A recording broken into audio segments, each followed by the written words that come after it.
Hello, everybody, and welcome to Vlog Weekly here, the flagship stream here on my BrandenP22589 YouTube channel. And welcome, everybody, to today's great episode of Vlog Weekly. We're going to have a great episode for you guys today. We got lots of stuff we're going to talk about. We got topics coming your way. But first off, we need to introduce a Google Plus Hangout guest, and he makes his return from ever since writing the whole scripts and everything, because he was absent on last week's show, and now we have him on for today's episode. Please welcome Luce6095, aka Luke Jeffers. Hello, guys. I'm in an emotional statement right now because of Marshall's family member who passed away this early this week. And it was a Tuesday and I was emotional at the time. And I give my condolences to his family. All right. Well, we're gonna talk about it on today's episode of Vlog Weekly. Of course. Not only it's gonna be your normal episode of Vlog Weekly, we're also gonna pay tribute to Marsha Brown's grandmother who passed away and stuff, and we're gonna get into that and how he's going through right now, and see if we can provide at least an update or two on the future of Weekend Vlog the movie. Whether or not what's going to happen between Marshall and Lutz. So we're going to probably have an update at some sort of the future of the project, whether it's going to still happen or it's probably, but we're going to see the whole updates and everything on that. So, but yeah, we'll get into our little, dedication thing to review the episode of Vlog Weekly. Coming your way, guys, next Friday, starting at I think what I want to do is I'm gonna let Luke extend his Fridays with J6095, because he's gonna be doing a dedication 1 year anniversary special of the late Zach Peters, who passed away March of 2015 due to heart problems, heart disease and whatnot. So that's why that Vlog Weekly is going to start at around 3:30ish or something, and that way I'll give Luke more extra time to do some great stuff that, for Zach Peters. And I know that Luke has never met Zach Peters before or in person, but I have, because I wasn't in his videos, but he did mention me in one of his Take Your Pit videos, I should say. And it really made me happy, and I really became friends with him, and I know that Luke's will be doing something really, something special for Zachman 18. So that'll be coming your way next Friday. So, but yeah, we're gonna pay dedication to Zachman 18 next Friday, everybody, for Vlog Weekly number 58, in which everybody's gonna pay tribute to Zach Peters. Lurkercast is gonna be attending. Will one's going to be attending. Of course, Billy's going to be attending. Of course, he's going to have a acceptance speech regarding of the Lifetime Achievement Award that we're going to hand out to Zach Peters on Vlog Weekly number 58 next Friday. It's going to be emotional, and yet Billy is going to be giving us a acceptance speech, and it will go to the honor of Zach Peters, and he'll be glad to accept this honor of the Lifetime Achievement Award, and I think something that we want to do, and why we created Moody Peters Productions, because it was a way that we want to give Zach the opportunity to know that his love of YouTubing and stuff, and his love of doing game show stuff, is what made me something that I want to do with game shows on YouTube. And we're gonna talk about something really huge for you guys today on the show. So, yes, Zatman 18 tribute dedication 1 year anniversary will be coming your way next Friday right here on my YouTube channel. And if you guys knew Zach Peters, or if you were mentioned in any of his YouTube videos, please share your memories of Zach Peters on the YouTube chat room, or come in person live on the stream and talk about the memories you had with Zach Peters, because Zach Peters is a talented young person. He loved everything about his family, his friends at high school, and just for the fact that he may be and this is a great speech from A Pizzo 90. He may be gone on this earth, but his legacy lives on and continues on, and that's a great speech from A Pizzo 90. And I want to give a big shout out to A Pizzo 90, aka Alex, for saying something, such a talent, that he said that for Zach Peters, having such great talent. And I really truly agree with Alex Putnam and everything. So it's going to be a big dedication. And when we do Vlog Weekly, we're going to have a 1 minute of silence to remember Zach Peters. That happened and stuff. So we're gonna have a moment of silence for Vlog Weekly number 58 when we start the show, because this is something that this is basically part 2 of the whole Zach Men kind of thing that we did on episode 18 when we had Marsha Brown with us for episode 18 of Vlog Weekly. So anyway, guys, that's the whole thing about Zach Peters' dedication. Again, it's coming your way next Friday. Come join me if you knew Zach Peters, or just come in and just gather around and share your thoughts and memories of Zach Peters and what he has done for everybody who does YouTube videos and stuff like I do and stuff. So just so you guys know. So anyway, Luke, now that I'm all done with the whole Zach Peters thing, which is going to be huge, I know that you're still feeling emotional at this moment when we're doing this episode, because Marsha Brown's family member had passed away. So can you tell us, everybody, of how you found out about this passing? Well, it was Marshall had explained to me about this. His grandmother, Mrs. Collier, known as and I'm not going to tell you who was originally born July of 1932, and now passes away last Tuesday. So it is briefly emotional for me, and I'm sorry to say this, but I feel emotional for Marshall and his family, and I give my condolences for his grandmother and, of course, Marshall and his family. Of course, I just really wanted to say this, but according to my status that I just heard, that Marshall, I think she was the one who first told Marshall when he was born. That was the time I was just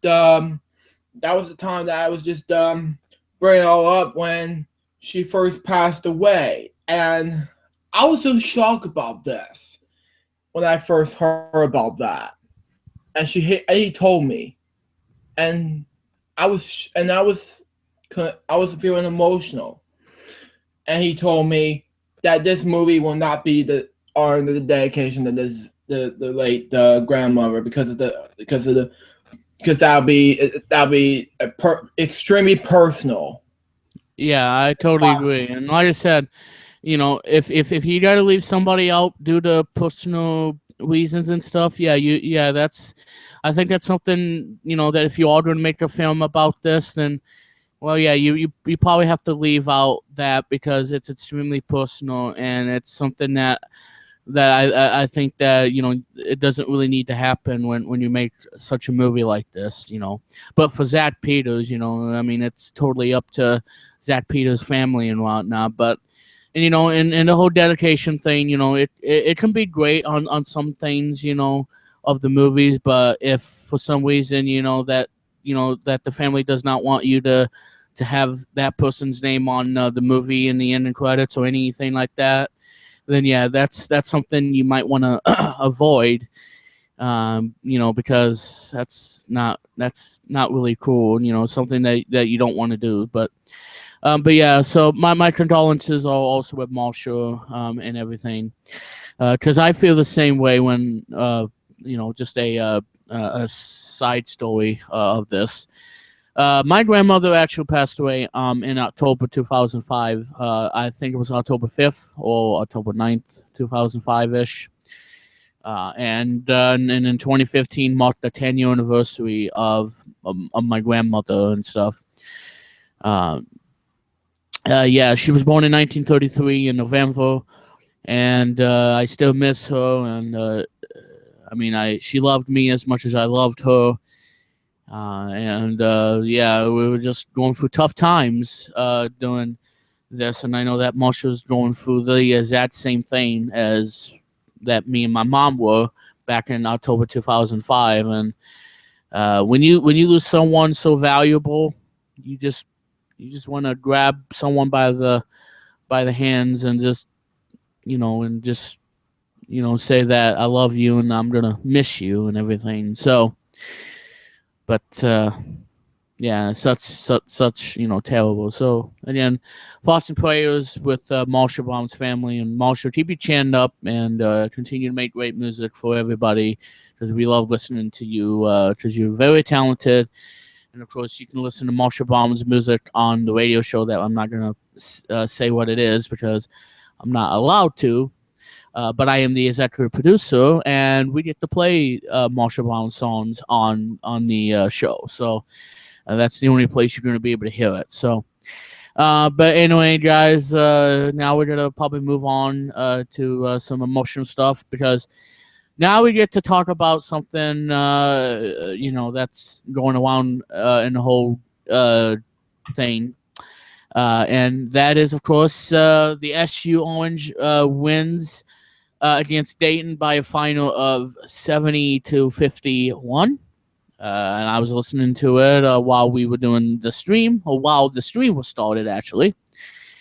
And it was great. Nice that Syracuse Orange is in the NCAA tournament. And now they're going to go against Michigan this Sunday, I think. And you can listen to it on the radio stations here in the warm Syracuse area. You can listen to it, of course, on the flagship station TK99 and TK105. And you can also listen to it on the Syracuse IMG Sports Network. So there you go on that. So, and of course, someone wants to join in on Vlog Weekly. And of course, we're going to have Billy Moody coming in with us when he gets home. And Mark has told me he would like to join in on Vlog Weekly. And Mark, hang in there, pal. We're gonna get you on Vlog Weekly, because we got some great stuff. Talk to everybody about how you enjoying the iPad and that sort of thing. And I'm not gonna really get into detail about why I'm not gonna probably get an iPad anytime soon because of my mother. Thank you very much. But yeah, so I'm glad you're enjoying it, and we're gonna talk about the Apple March event coming your way. So anyway, Luke, I'm glad you saw that new video I uploaded last night, which is that WRC5 racing game that I played on the PS4. I'm glad you enjoyed it, because and like I said, Luke, how did that happen when I tipped my car, that vehicle over? Like, it was flat and then it just went like this. How did it happen? I have no idea. It's probably because of the physics that's in the game, and I captured it on the capture card here.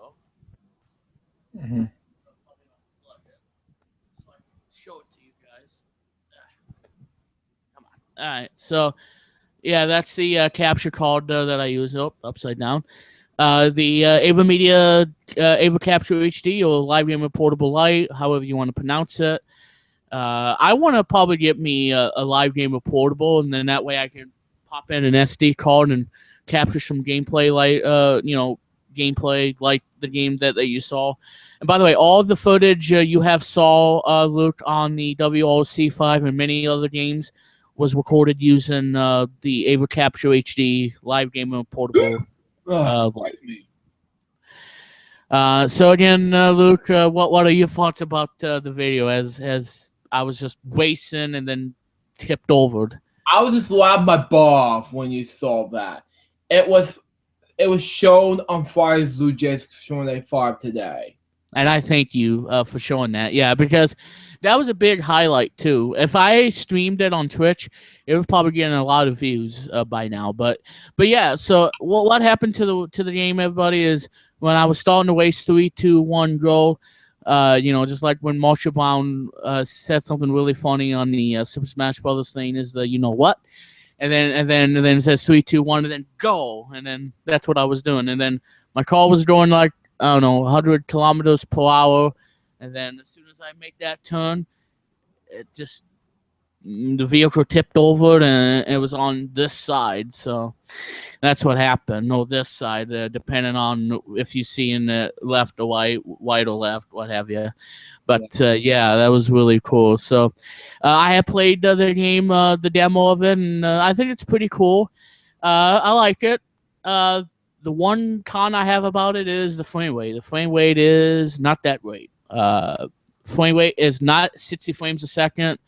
I am disappointed with the frame rate. The frame rate is kind of choppy when you play the game, and frame rate's not that great.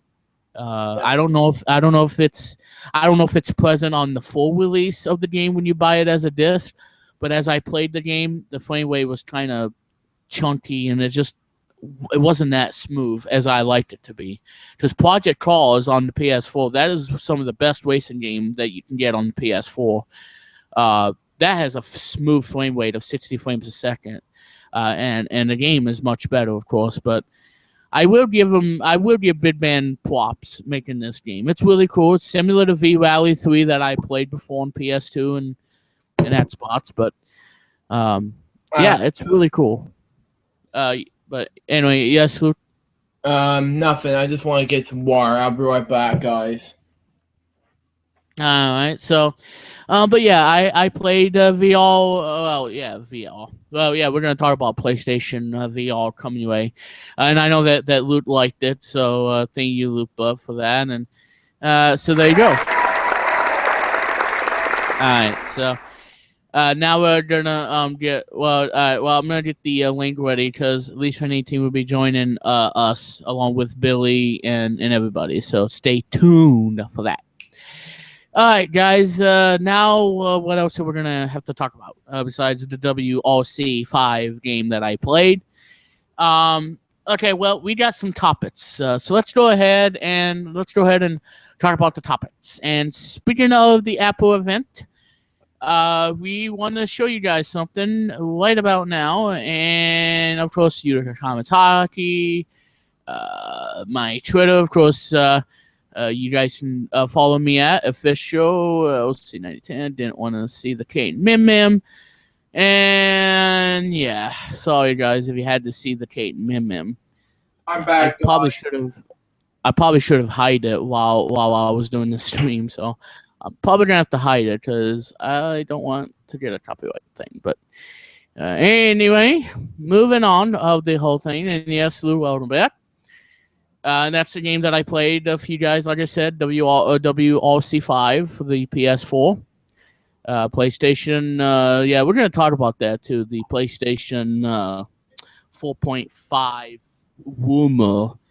But right now, we're gonna go ahead and get to our first topic. About this topic.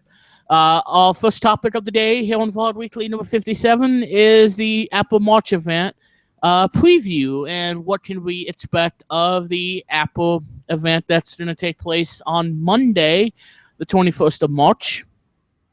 And I know Apple's gonna announce some things like the iPads, iPhones, and some other great stuff.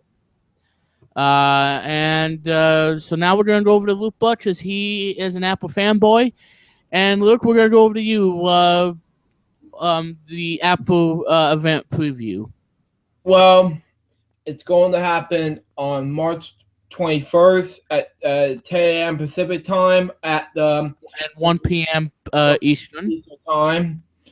And yes, folks, there will be some things coming your way. As I just heard about the orange keynote address thing coming out, and I don't know what's gonna happen to the keynote thing, but you get the idea. Yeah. Well, look, let's go down and see what we think we're gonna predict, and see what Apple's gonna probably announce at this event. I know they're gonna probably announce a new iPad. Not gonna be the iPad Air 3, but it's gonna be a new iPad with 9.7 inches. Presumably, it's gonna have all. I think it's gonna have most of the features that you would get on the iPad Pro, the 12.9 inch, which is currently selling right now for $799 US. Yeah, so it's supposed to have a smart keyboard accessory that you can buy for it, because it has that little three, thingamajigs that's on the iPad. It's supposed to have the 4 speakers, everything that the iPad Pro had. Apple Pencil support might come into play, so that's something I'm looking at. Probably what we're not going to see on the event, we're probably not going to see a iPad Mini 5, because I don't know if Apple's going to update the iPad Mini, because the iPad Mini 4 is doing so well, and it's doing a lot better than the iPad Mini 3, which, in my opinion, the iPad Mini 4 is way better than iPad Mini 3. So I don't know if Apple's going to do anything about the iPad Mini 5. We're going to see what happens on Monday. Of course, we're probably not going to see the Apple TV, because, again, I think the 4th gen is doing awesome. I mean, it's not selling as well as Apple would like, but it's probably doing well for everybody who is enjoying the Apple TV 4th gen, which I want again. We're going to talk about some huge news for you Apple TV fans out there, because this blue blur, whatever you want to say, as it was used in the film that you guys can see on the link, is coming to Apple TV, and we're going to talk about that on Vlog Weekly. So stay tuned. So I don't know if we're going to see a new Apple TV. I think they're going to keep, the Apple TV 4th gen, and probably give us an announcement of the new Apple remote kind of app where you control the Apple TV and someone forgot to shut the door. But so that's something that we probably are not going to see. Are we going to see an Apple Watch 2? I don't know. Again, it's really up to the geniuses at Apple, and everything in between. So I think those are my predictions, everybody. Look, let's go over to you and see what do you think Apple what Apple thinks they're going to probably announce, make their predictions and everything. And I will see the YouTube link loop later, but we're not going to be able to show it right now because we're in our topic and stuff. So anyway, Luke, what is your prediction? What do you think what do you think that Apple is going to probably announce on Monday? It was awesomeness, and well, the iPhone something-ish, I can't remember. The probably don't know, probably not the iPad 3 as you mentioned. I can't remember what you said, but you get the idea. Well, the iPad Air 3, I don't know if it's going to be announced because that's what it said not on Facebook, but on the website, that Apple is not going to do an iPad Air 3, so they're going to probably do something with the iPad Pro-ish kind of thing. Yeah, it'll be fine. So, and of course, the iPhone 5SE or something like that they're gonna probably announce, and some other stuff. Yeah, and the reason why I was going to send you a YouTube link because I'm not going to show you this on Vlog Weekly because that's too much swearing on. And yeah, well, we're not going to be able to play it then, because we can't allow that. And Now, if it was, now hold on, Luke. If it was now, if we were doing the Brandon Plumley show, which is still going to happen, in 2016, just gotta get everything, ready and everything. Get everything, freeing up my hard drive and stuff. We can actually play the one that you wanted to me to play, and we'll do it on the Brandon Plumley show, but not on Vault Weekly, because the Brandon Plumley show, it's gonna be fun. It's and it's not gonna be a clean podcast show. It's gonna be off the charts. Set the ball high podcast show. So we're gonna have the swimming and all that on the podcast show, but not here on Vault Weekly because of the whole community guidelines kind of thing. And the reason why I said watch this after the live stream is over because I want you to be safe. That's all. Yeah, I know. Shut the door, please. Anyway, so that's to be. See, and the kids don't listen to me. So the iPhone 5SE. So anything else? Oh my God. So what else, Luke? Do you think Apple is probably going to announce at this event? The iPad Pro, the Apple Watches. Is it still going to happen? Yeah, the Apple Watch 2. And the iPad 9.7-inch model, 9.7-inch edition of the iPad Pro. Hopefully, here's the thing. I think Apple needs to fix the little screen real estate, which means that instead of spreading out the apps, one and then wasting space, they need to make sure that they update iOS or something like that, and have the apps on one to another and not waste any space. That's something they need to do because everybody is complaining about that. Having one app and then having the other app way too far. They have to do it just like what the launch pad on the Mac OS X El Capitan. And I'll show you guys what I mean when Luke gets done talking. So anyway, Luke, anything else as I drink a raspberry tea? And I think that's about it for me. Because I think Apple's going to be very excited about this. I don't know about that. I don't know what else, though. And I just saw a bed bug. Are you kidding me? Yep, I just saw a bed bug. No wonder why I've been itching all night, because I think this bed is infested with bed bugs. I wonder why I can't sleep good at night, because these bed bugs are biting me and making me itch all over. Yeah, itchy. Luke, I think I came back to warm for some bed bugs. Ouch!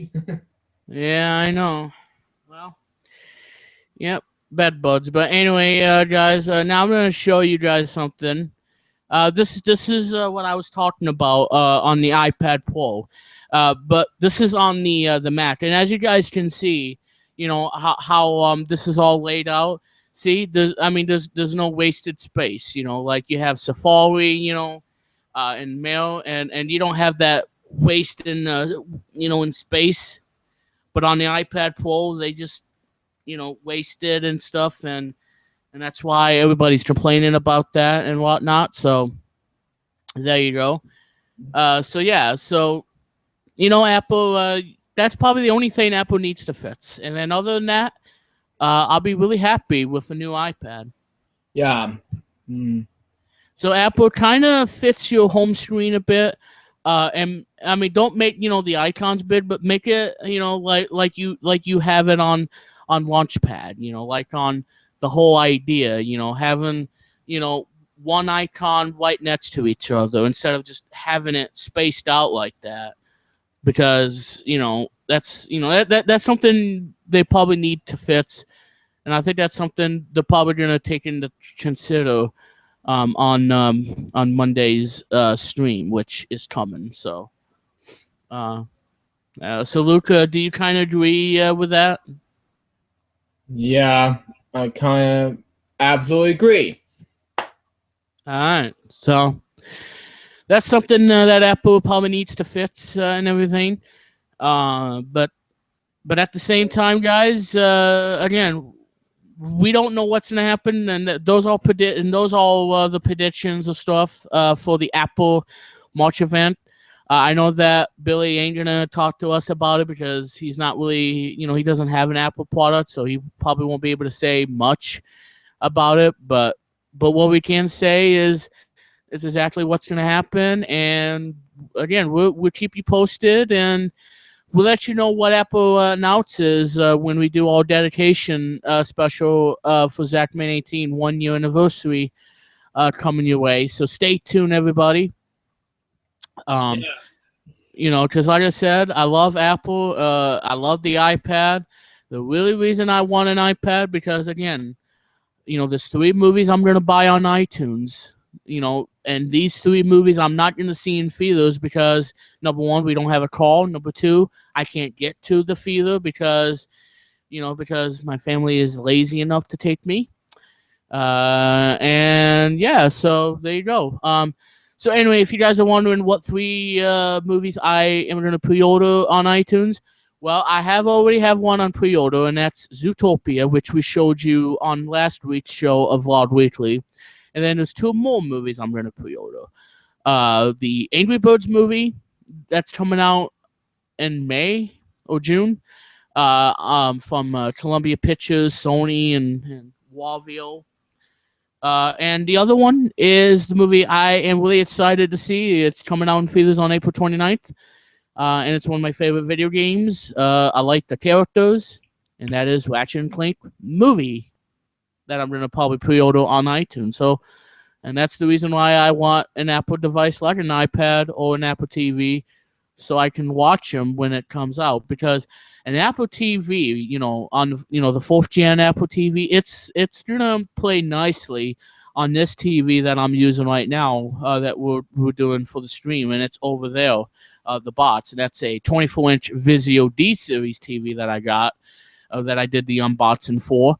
The 2016 model, it's a brand new model, and I absolutely love the picture on the Vizio. So excellent picture from Vizio. So yeah. So if you guys haven't seen the unboxing video of that, link will be in the description. So you need to check that out.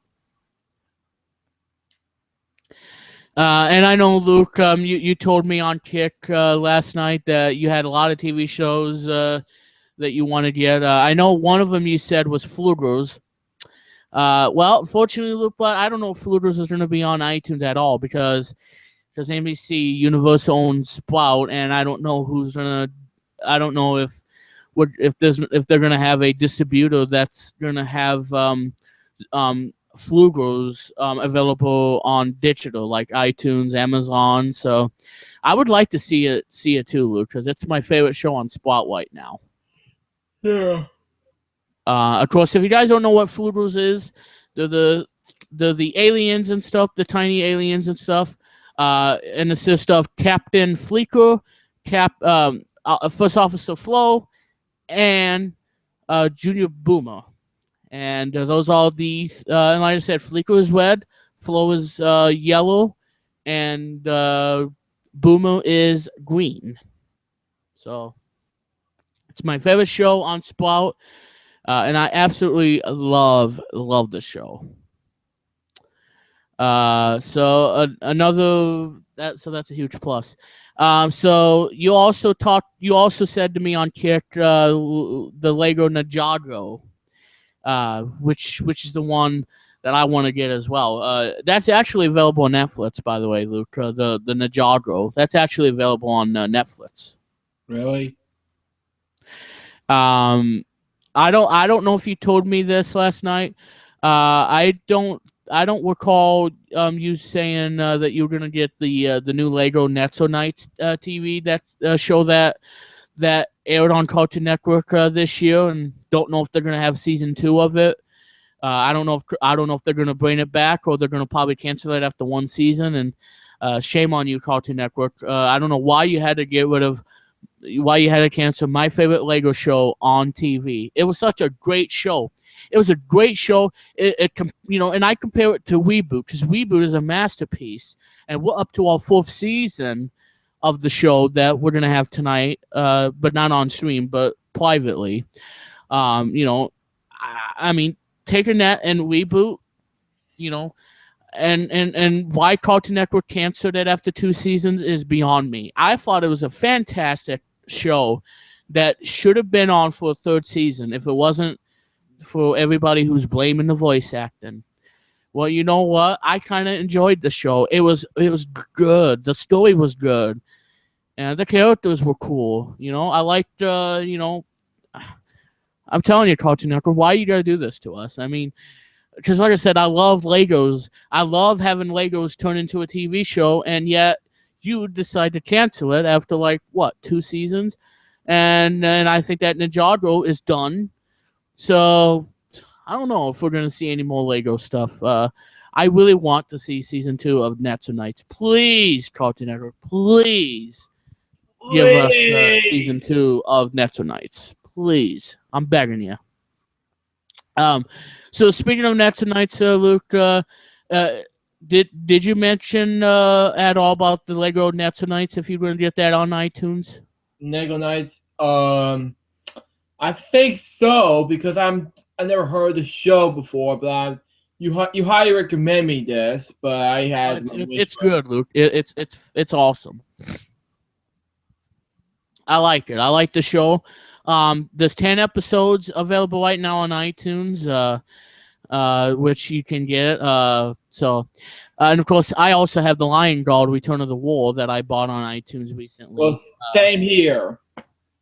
All right, so there you go on that. So, and of course, we got a new episode of Miles from Tomorrowland that'll be coming your way. Very excited to see Miles back in his new uniform, kind of thing. Because I saw it on YouTube and he looks really cool in that new uniform. The same way I enjoyed his uniform and the Quantum Cup, which was in season 3 of Miles from Tomorrowland, or season 2, or whatever you want to say. Volume 3 on iTunes and whatever on the actual TV. But I'm telling you, I like the new outfits that Miles has on, and maybe we need to see more of that. So there you go on that. And of course, that's my favorite show of all time, and so forth. So, and I'm sure that Luke has a bunch of other TV shows he's gonna probably get on iTunes, like myself. So there you go on that. So, there you go on the whole thing, and now we get to talk about the whole. I don't know. Oh, yes, everybody. Now we're gonna probably talk about Kate and Mim-Mim. Speaking of Kate and Mim-Mim, and I'm sorry, guys, if I accidentally showed you the episode I was watching of on Netflix. Hopefully, I don't get in trouble with that. But yeah. So anyway, guys, and like I said, I have the link for it, so you guys can actually check it out. As I am trying to find it, and I can't find it. And as soon as Billy gets on, we're gonna have all comments predictions coming as well. Okay. Well, speaking of the devil, Billy will be right there. All right. So let's go ahead and do this, because this is my new favorite show right now. I've watched it last night, and I am absolutely loving, and I mean I am absolutely loving this new cartoon that you guys can see on Disney Junior, of course. And that right there is Kate and Mim-Mim, Flight of the Flowers, which is on DVD. I don't know what I gotta say about Kate and Mim-Mim. It is so cool. The characters are cool. even Mim-Mim, the Purple Rabbit, which is voiced by Lee Tucker, who also provided the voice of Inky in Batman and Ghostly Adventures. And I'm telling you, this is such a great show. I like this show. Mim-Mim is the girl, and Mim-Mim is the Purple Rabbit. So I gotta say, it's awesome. The characters are great. Just everything about it is such a unique experience to Kate and Mim-Mim. Such an awesome TV show. It's on Netflix.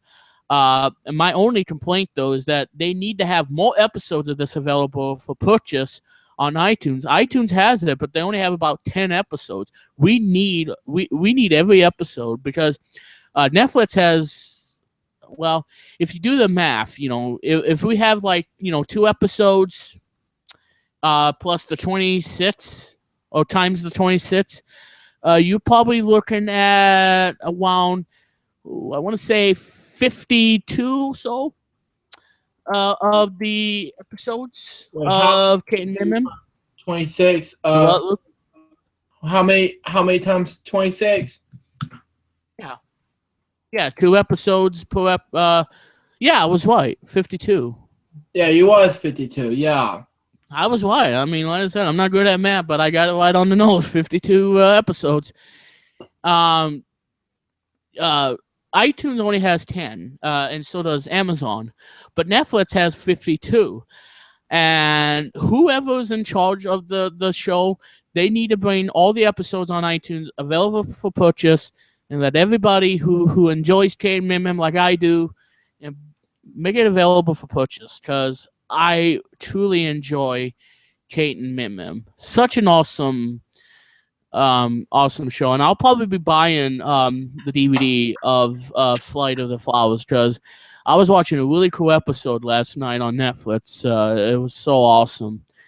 Yeah, so anyway, there you go, Kate and Mim-Mim, Flight of the Flowers. So Luke, do you plan on watching the series when you're not busy with filmmaking or anything like that? I will try. It all depends on the schedules of being like, oh my god, and then writing the schedules of the movie. Plus, there will be a schedule being for June for my 21st birthday coming up in June. Well, yeah, obviously that, yeah. So, yeah, it's available on Amazon. You can get it at PBS, although I rather do Amazon because Amazon has it for like $7.99, and this one is $13. So, and yeah, and speaking of Amazon, guys, I'm happy to say that I'm going to keep Amazon Prime, and I am going to be a Amazon Prime member because the benefits of having Amazon Prime over a free Amazon thing. Well, you get free shipping. You get 2 free days shipping. There's no minimum requirement of having $49, which is the price now you got to pay to get free shipping. But I'm telling you, Amazon Prime is the way to go. And I got some stuff that I got on Amazon Prime, including the Elton John album, the Greatest Hits album, which I am so happy to get back. Oh, and this. I can probably show you this. This one I got with Amazon Prime, the Panasonic personal CD player, the one I'm in love with and finally been reunited. This CD player is great. And there you guys go. And I'll show you why this is great. So it's booting up. I got a CD on here, which is my favorite album, which is Three Doors Down, The Better Life. Of course, I want to get the new album, Us in the Night. Of course, one of my favorite Three Doors Down albums, besides The Better Life, would have to be Away from the Sun. It is an incredible album that came out in 2002. I absolutely love the album. The songs on it are great. Here Without You is okay, but other than that, I love the album. It's such fantastic. Came out in 2002. If you guys haven't heard Three Doors Down, you need to check them out. Of course, there it is. Here's your proof, guys. Elton John Greatest Hits. This is probably the best album that he has for greatest hits, and he is the only artist that I have heard of has made a #1 hit of the greatest hits. So Elton John is the first artist. I'm telling you guys, I'm not joking. I'm not serious because I actually heard this on Casey Kasem's top 40 thing that you guys listen to on iHeartRadio, and someone was asking who was the first artist to have his greatest hits album to be #1. Well, there's your answer, Elton John, with the Elton John greatest hits, and this sold about 20 million album or records, making this a diamond and making this one of his best-selling albums of all time. I'm so glad to have this back. Elton John greatest hits. If you're a diehard Elton John fan like I am, then what are you waiting for? Buy this stinking album, will ya? Come on. All right, so yeah, so they go on that. Buy that stinking album. All right. So there you go on that. Anyway, yes, Luke. Have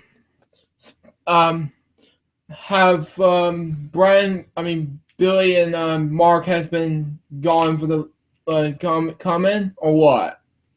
Yep.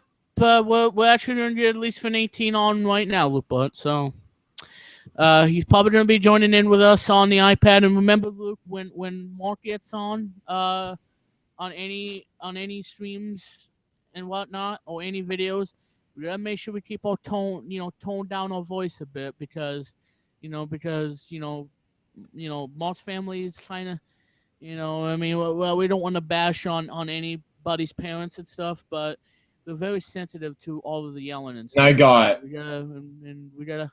We gotta respect that and let you know about that. So. All right, Luput. Just saying. And I just got this because of emotional times between Mark and his grandmother. I don't want. I know. Yeah, I know. I know you're still mourning. I know you're still in shock and sadness. Of Marsha Brown's grandmother, and of course, I'll probably dedicate another song tonight for Marsha, because the one I dedicated last night was "Candle in the Wind" by Elton John. That was on the Goodbye Yellow Brick Road album. And I think the second one for tonight, I think this one's going to be much better because this is one of my favorite songs from the band Lifehouse with their debut album, No Name Face. The song that I'm going to dedicate for Marshall and his family tonight is Everything, because that's an incredible song, and it's a 6-minute song, and I highly recommend you guys listen to it. It is flawless. It's a masterpiece. It's the 12th and final track on the debut album No Name Face. That's another album I gotta get to on at Amazon. But yeah, highly recommend you listen to it. Such an incredible song. If you guys need to listen to it. I'm telling you. All right, so now we're gonna have Lisa Fin 18 on with us, and we will have Bailey Moody joining in, and he'll be right there. He's probably shaking his pom poms of the March Madness kind of thing, shaking his tail feather and getting jiggy with it and doing Gundam style. Yeah, something like that. Yeah. Get out your pom poms for the Gundam style. Yeah, dum beep. Okay. Enough of the shenanigans. All right. Such a clever. Now, Luke, I think we totally forgot about this. We totally forgot about what we need to talk about because, yes, ladies and gentlemen, that's true. If your ears are not deaf or something, or if your eyeballs are not coming out of your sockets, well, I have great news for you, everybody. LocaCast, LGPCBM Productions, Moody Peters Productions is at it again with another game show that be coming your way. It's going to be unlike any other game show, and it's going to be done only with software instead of streaming, which means it will not be streamed on Google Plus. This is all going to be done by local video using StreamFlow 5. And what am I talking about, everybody? I am talking about a brand new show called Money Cards. Yay. Yep, money, honey. But yeah, Money Cards. Money, honey, what? Yeah. Hashtag honey money. Well, how like Winnie the Pooh, Winnie the Pooh. Winnie the Pooh. Yeah. Anyway, yeah, honey money, but no. Anyway, so now what can you guys expect for Money Cards? Well, a lot of things. Again, we're not gonna really spoil that much because I still have to make a video announcement of this. But I am gonna show you guys something really cool. And this is actually going to be in the finished product if I can type Money Cards instead of putting CATDS. Ha ha ha ha ha. All right. So now let's go ahead and show you guys this. And like I said, I created this with PowerPoint. I still gotta do some animations and stuff. But other than that, this is what you see is what you're gonna get.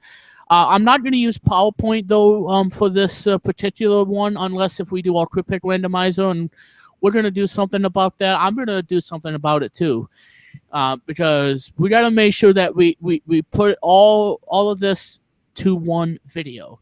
It's gonna be challenging, but I can do it. You know, I gotta do it because this is my fun favorite project that we're gonna be doing. Anyway. Just like what we have done on Word Bank when we give you guys the rounds and stuff, this is going to be pretty much the same thing for Money Cards. So we're going to have there's going to be 3 rounds. So we're going to have the first round of Money Cards. All you got to do is get enough money to advance to the bonus round and see if you can beat your opponent. And again, that's something we're going to talk about on the video announcement that's going to be coming your way whenever I get around to it. Let's move the arrow down so you guys can see the round. So here we go with round 1, where we have Money Cards. We'll have each of the cards one by one. You guess, you predict whether the cards will be higher or lower. And it's going to happen on the same 3 rounds. Don't really think there's going to be a jackpot round on Money Cards because I want to keep it really fun because you can win serious moolah.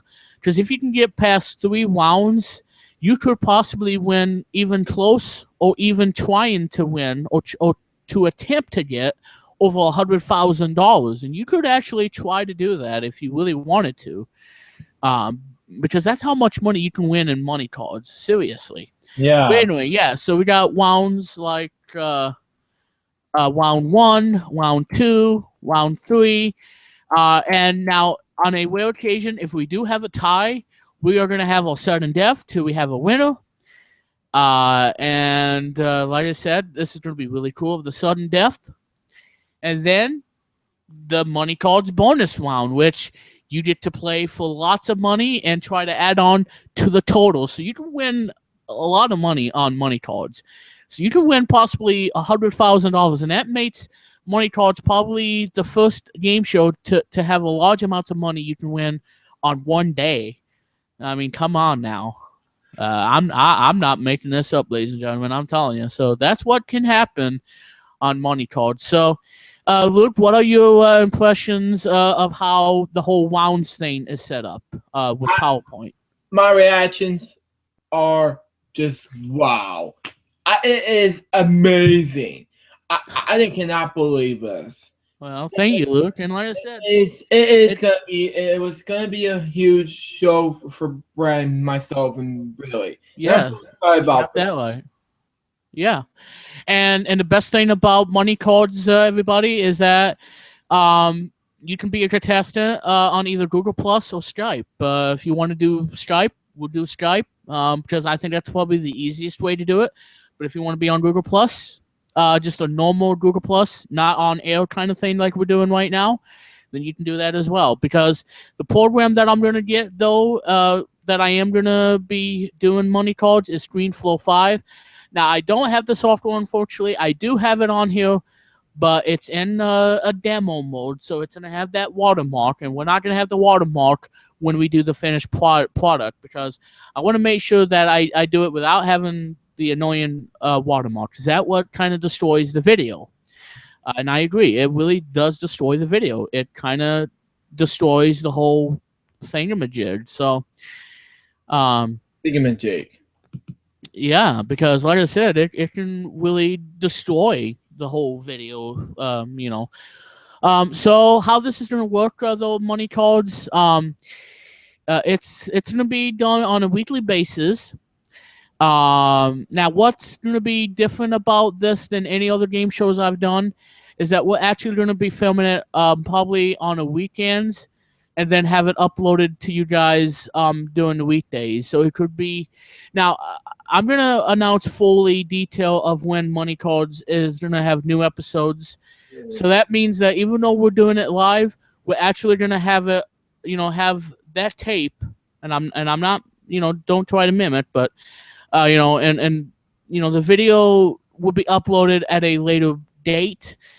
Because like I said, while we do everything of this show live, we actually upload it for you guys, and you guys can actually see it. So you don't see it live as it happens, because this is how the whole filming, and this is how Luke's going to be doing it on Weekend Vlogs the movie. If of course Marshall can still do this, because of the death of a family member and whatnot. But that's something we're gonna do. We're gonna tape. We're gonna film. And there's going to be a lot of man hours to get the first episode and to have it uploaded within the next day on YouTube. So that's how the whole filming is going to work.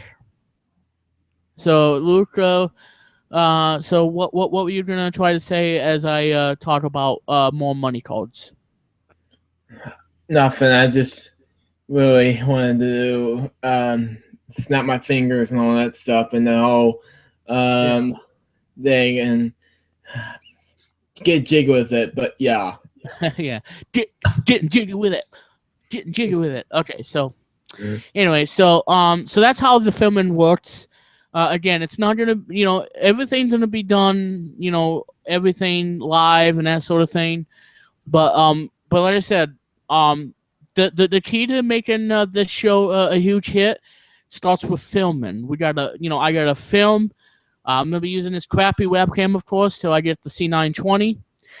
As far as showing you guys the actual cards itself, like having 4 cards and then 3, and then 1 on top, which is like a pyramid kind of thing.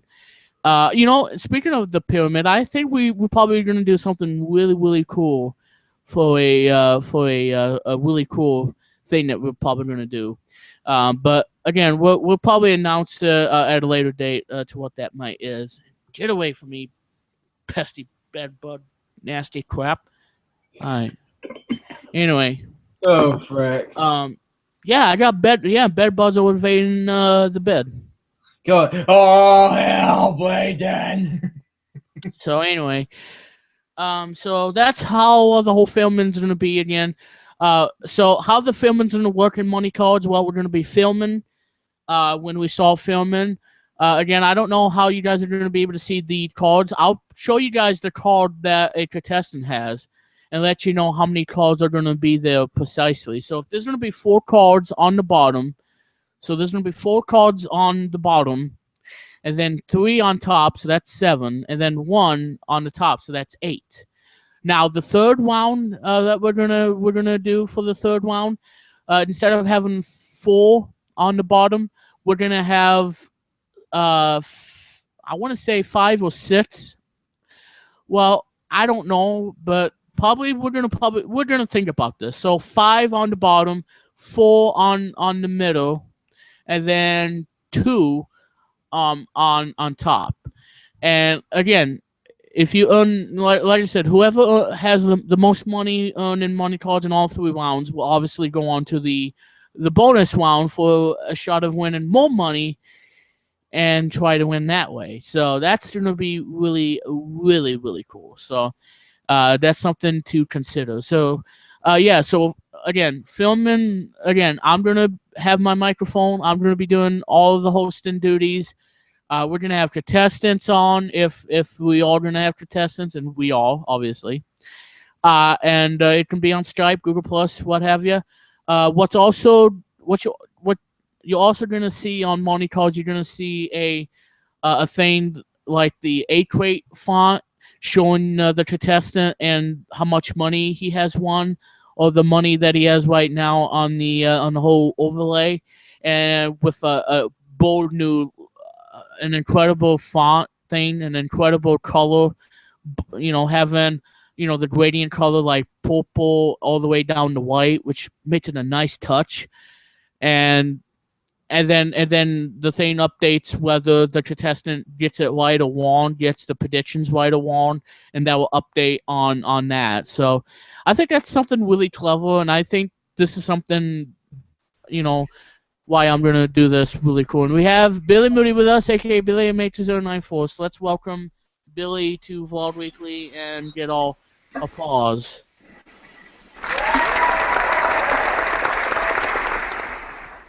Hey, Billy. Hey. Welcome to Vlog Weekly. So we just started? Well, we're kind of halfway through the show. But yeah, welcome to the stream. Okay. So anyway, that's the whole filming. That's what's going to be about. Again, so let's do a recap. Okay, we're going to be filming it using this crappy webcam. I'm going to have me, the picture. I'm going to have whatever I got on the screen, whether it's going to be Skype guest or Google Plus or what have you. We're going to see how that's going to go. And then pretty much do the whole game of money cards. Again, so do you guys have any questions about money cards, the new game show? Not what I know of. Okay, what about you, Billy? Not that I know of, Branden. Okay, well, so like I said, guys, the show will be premiering in 2016 when I get the following: a deck of playing cards from Bicycle, and those are going to be furnished by me because I have to buy it with my own money. Bicycle is not sponsoring or giving me the cards for free, although that'd be kind of cool if it did. But no, I have to pay for the cards, and everything else is a fair square, and that's how the whole show is going to be for the whole thing. So like I said, what I need though for the money cards game episodes, I'm gonna buy 2-pack of. Well, I'm gonna buy the Bicycle playing cards, in red and in blue. 2 cards, red and blue, because the first contestant's gonna be red, and the second contestant is gonna be blue. And that's why we're gonna have separate cards, and that way the cards, that way we don't confuse the heck out of each other when we do money cards. So that's how that's gonna go. One contestant's gonna be red, and the other one's gonna be blue. So that's how the whole playing cards is gonna work. So that's how I'm gonna do the whole thing. And like I said, I'm getting Bicycle, the brand playing cards that came out. They've been doing this since 1885. So there you go. So anyway, guys, we're gonna announce more on the details, the release date for the show, what you guys can expect. And now we got Lise from 18 joining in with us.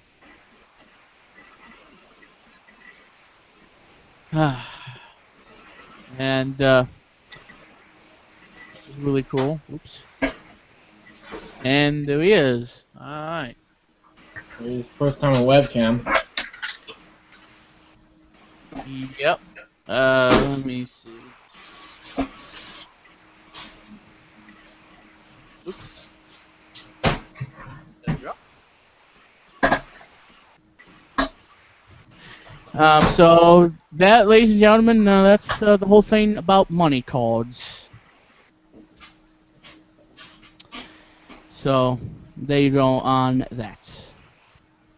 So Luke, what are your impressions so far of the money cards?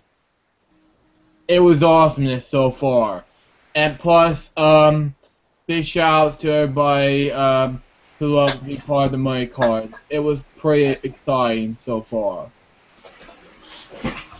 All right.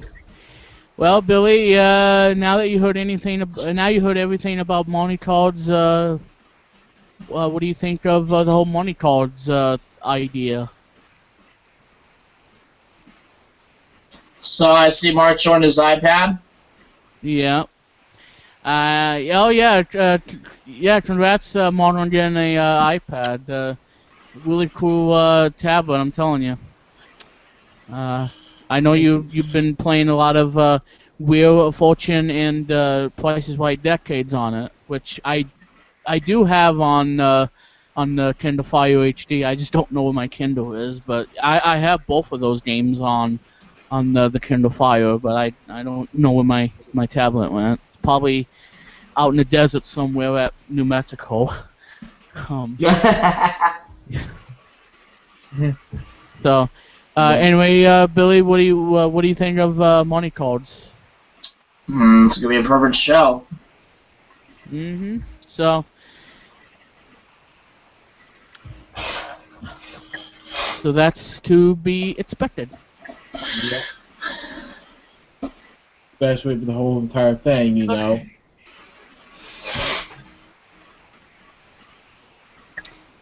Alright, so Billy, we talked about a lot of stuff on today's show, minus the bed bugs that have been invading the bed and stuff. SU has won today against Dayton, 70-51. Which I did hear about. I saw your status. Yep. So, kind of talked everything about it and what's going to happen on next week's Vlog Weekly, which we're going to do our dedication special to Zach Min 18. Which I'm off that day, so So you're not going to be appearing on Vlog Weekly next week? No, what I'm saying is I'm off of school that week. Oh. Spring break, silly. Okay. Duh. Me. I know you like that, Lou. Like, duh, me. Duh. Yeah. Okay, well, that's good, Billy, because you're going to be giving a acceptance speech. You're going to be reading for everybody, and as you accept the award for the Lifetime Achievement Award for Zach Peters that we're going to give out to him on next Friday at, so it's going to be a really, great episode of Vlog Weekly next week. It sure will. I'm so excited. So what else we talked about on the show? Well, we talked about the Apple March event. Made his predictions. I made my predictions, and we're looking forward to it on Monday and see what Apple's gonna announce. New iPads, maybe a new iPhone, and everything. And so yeah, I am so glad for you, Mark, that you got the iPad Mini 4th generation. It's actually much better than iPad Mini 3, because the iPad Mini 3, Apple didn't update much. That was a huge letdown, but I know that, and now that makes Luke and Mark having an iPad. Luke with iPad Mini 2, and Mark with the iPad Mini 4. Yeah. And I gotta put my shirt down, because you guys are gonna be seeing my belly. I can't see my belly badge, even though I'm not a Care Bear. Yeah, please. So Mark, I heard you won the $100,000 and then you're second giveaway on the iPad. How did it feel? Pretty good. Yeah. Man, I tell you, as you said, if you had them that $1 million wedge, boy, that would have been a huge surprise. Yeah. Congratulations, Mark, on winning $100,000 on Wheel of Fortune for the iPad. Yeah. Too bad that bankrupt kind of got you there. You could, but hey, $100,000, nothing to complain. One quirk I find interesting though about that version is that the round where I And picked I up tell the you guys, $1 this 33K bonanza that's going on Wheel of Fortune. Oh, I hope it ends because we just had two. Well, don't think we want to spoil, but yeah, I mean, there's been two huge wins of the show, and Yeah, I can. I 33K. I can't believe they gave away the $50,000 twice in 1 week. I know, and I'm so sick of 33,000. If I see that envelope again tonight, yeah, we're gonna wire it like it's 1969. Oh, frick! Or wire it like it's 1989. Ugh. All right, well, it kind of holds me up. I'm gonna go get my sub and charge. I'll be right back. All right, yeah. All right. Oh, but by the way, as far as comments predictions are concerned, with against St. John's Ice Caps tonight, Branden, comments win 5-2 in regulation. Speaking of comments predictions, let's go ahead and do our comments predictions right now. For me, probably 4-3 in regulation, right at the last second in the third period. At the buzzer.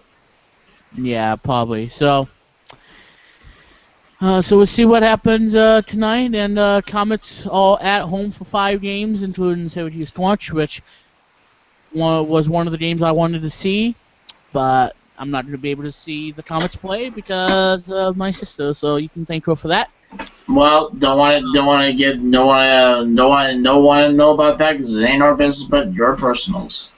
Yep, know that. All right, right back.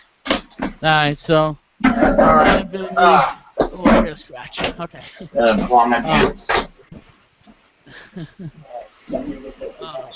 Speaking of Wheel of Fortune, boy, I'm trying to adjust myself and everything.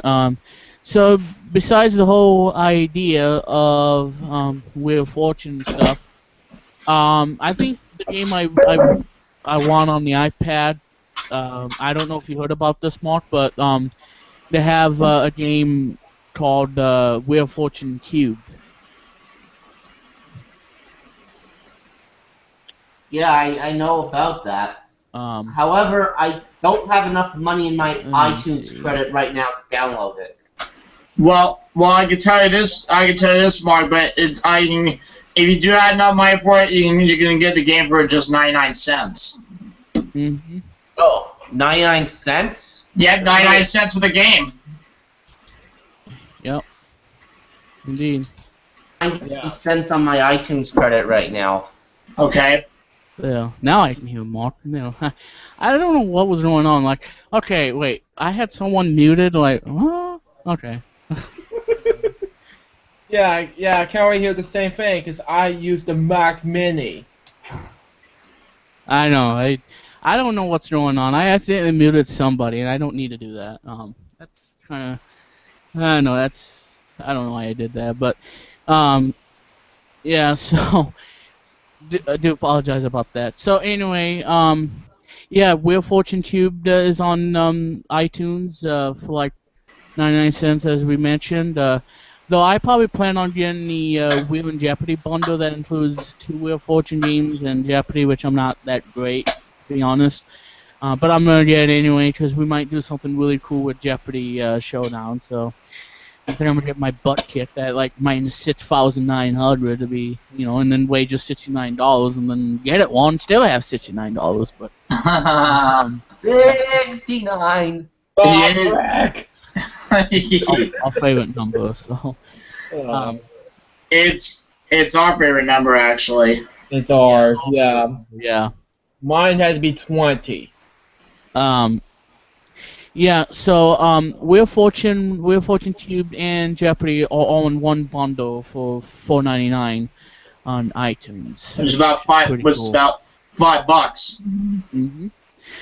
And like I said, I do have Wheel of Fortune on the Kindle Fire.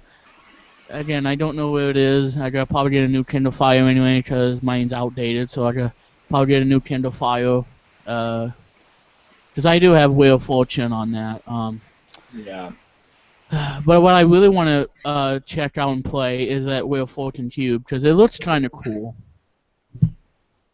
But I don't know how that's gonna be. But well, they've got concentration on the App Store too. It looks like.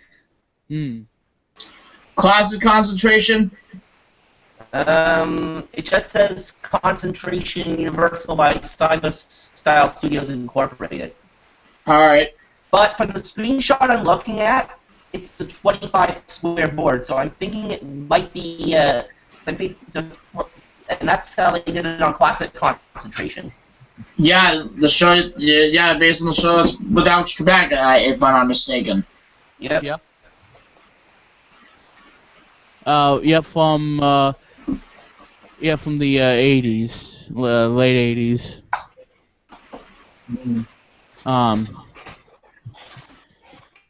So there you go on that. And by the way, Billy, just so you know, we need to welcome back a former Comets player because he's back with the Utica Comets. Or that might be. Kellen Lane. Okay. So he is returning for tonight's game. And Clinton Comets, by the way, they weigh $60,000. Not bad. Yep, Clinton Comets. Utica Comets, Clinton Comets. Yeah, $60,000. So congrats to them on that. And I don't know if we're gonna be hearing some fights tonight of the Comets hockey, because as you guys know, Comets, especially Darren Archibald, he knows how to pick a fight with somebody. And whenever we have a fight, we're gonna get that ding, ding, ding, and we're gonna have an Elton John song firing up. So I have that on cue for tonight, if we do manage to get it for tonight. So that's to be expected, Billy. Okay. Oh no. What? What is it, Billy? Joe Santos has died. Joe Santos died today. He was 84. Who is that? He was the actor who was best number playing Lieutenant Dennis Becker, the frustrated LA policeman pal on the Rockford Files. I have heard of the show. Yeah, he passed away at the age of 84.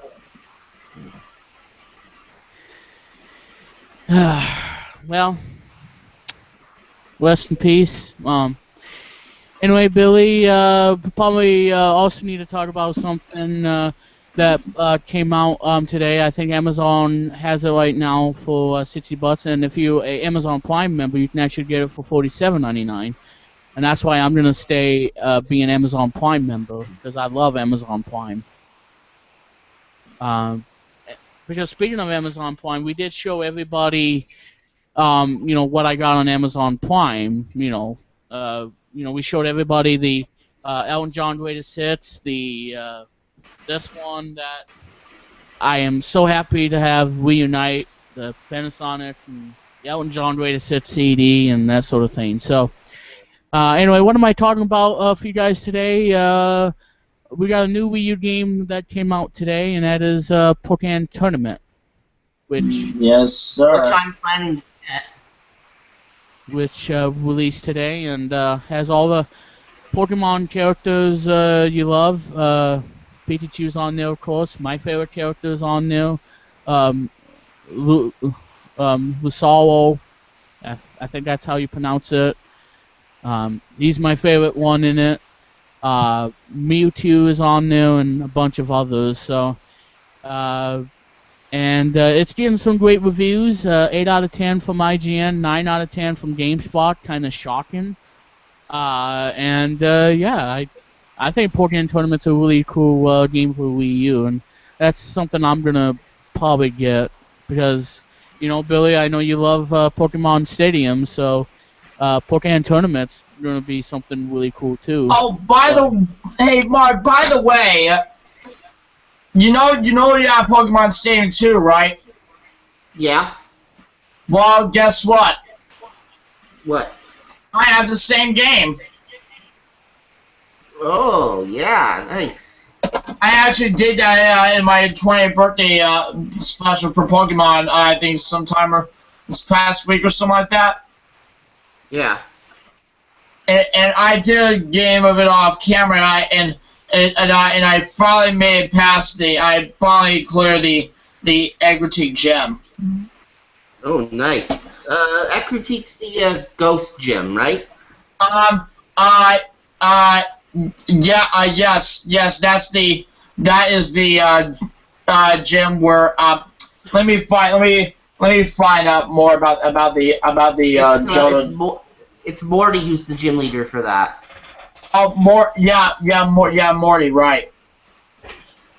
Yeah, Morty is the Egritic gym leader, and also the owner, and also the master of ghost type Pokemon.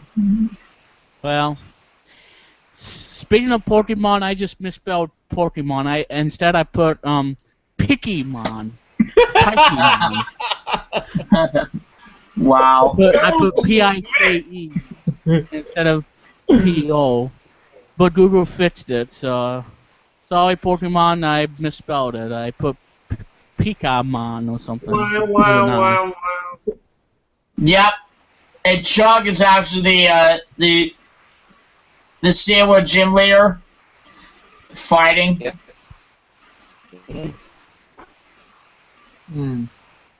Oh, I don't want to play that on the stream. I'll get it. No, it's not. That's not. Oh. Alright. Well, Billy, speaking of Pokemon, Pokemon has sold 279 million copies since 1996. Wow. And yeah, like I said too on here, I got it on ESPN. The main series sells 210 million. $210 million. Yeah, first launched in Japan in 1996. Roughly 210 million of those sales from the main series, with the rest of spin-offs. Yep. Pokemon's the second best-selling video game franchise. Get out of here. Get out of here. I got interrupted by this ad on this website. Yep. Anyway, it's the second best-selling video game franchise. Trails Mario, which towers unbeatable 528 million copies. Call of Duty machine is quickly catching up, stands at 250 million units sold. We're certain to the re-release of Pokemon Red, Blue, and Yellow, which are the games that were made on Game Boy, on the 3DS, to boost the numbers a bit. We just found out, guys, that that VC just upset Oregon State 71-65. Alright. Yeah, so Oregon State has been eliminated. So anyway, back to the topic at hand, Billy. Go ahead. We're certain that I know that's great keeping us updated with schools and everything, but we're certain that the re-release of I'm not being mean, but I'm just saying, Pokemon Red, Blue, and Yellow on 3DS will boost the numbers a bit, and recently announced Pokemon Sun and Moon, which that's going to be on the 3DS as well, will make all the money in the world. So, I'm telling you guys, Pokemon, they're doing really well, and they need to catch up a bit because Mario is stomping everybody to the ground. And now with some tragic news now. I know that Billy probably talked about it on his show on Wednesday. The director of Pokemon killed in a freak accident at the age of 42. And there you see Pikachu crying right there. Yeah, I felt emotional. Pikachu doesn't look too happy.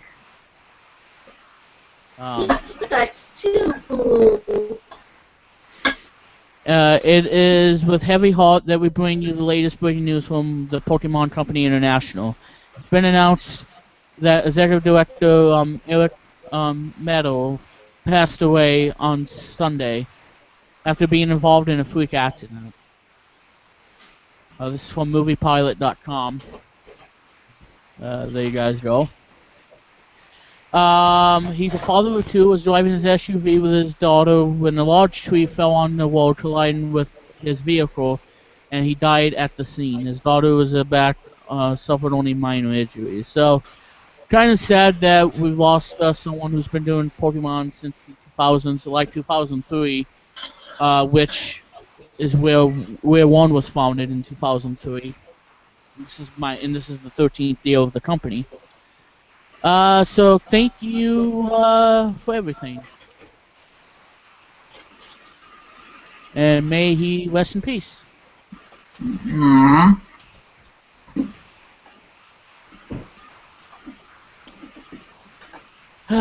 Okay.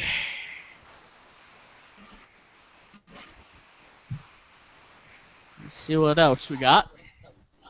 And of course, all the stuff we talked about on today's show, everybody, is on the links in the description, so you guys can check out the links.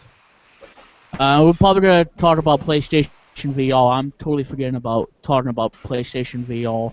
Yeah, we forgot about it as well. That's something we gotta do. Yeah. Yeah.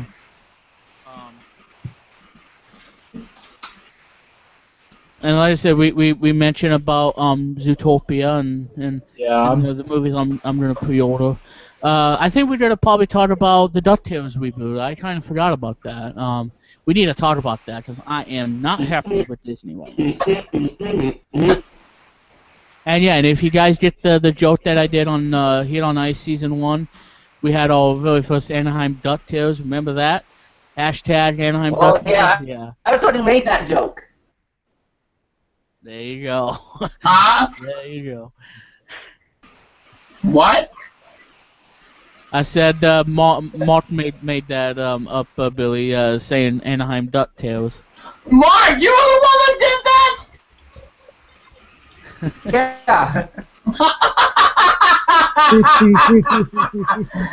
Nah, I didn't know. It makes sense. Anaheim's team's called the Ducks. I know. So you're on Twitch as well. I'm telling you. Branden didn't even notice. Well, I don't know. I can't even talk. Hey. Yeah. So. But yeah. So, nothing on the whole Nintendo side of things. Of course, Nintendo has some games coming out as well. I don't want to look at the news. Yeah, we're gonna talk about DuckTales Reboot and why I'm not happy about it. And like I said, the whole Anaheim DuckTales joke was hilarious. It was. Like I said, I made a video of that. If you guys want to see it, it's on YouTube. It was on YouTube. Yeah. Yeah, I know. But yeah. That wasn't emotional for last Tuesday, but which we talked about in Vlog Weekly already. Pokken tournament demo available at GameStop. Oh yeah, that's cool. I want to go to my GameStop here, where I live. I'm not gonna, I want to go to my GameStop and try out the Pokken tournament. It looks really cool. Yeah, I know what you mean. Really, really cool. Free update brings key features to Super Mario Maker, which I absolutely love. I love Super Mario Maker. And I know that Justin, who did his Wii U collection, he does not have the game, which is sad, because he's missing out on one of the best games that on the Wii U. Because I love Super Mario Maker. It's really fun. Because my favorite level on Super Mario Maker is when the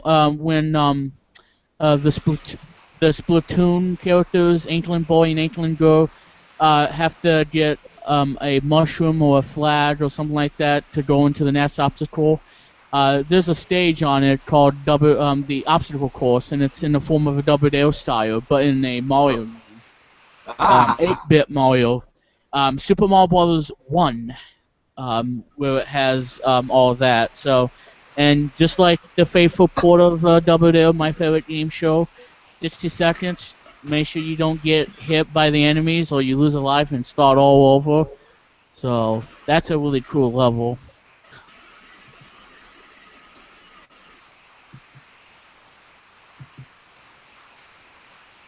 Tell me about it.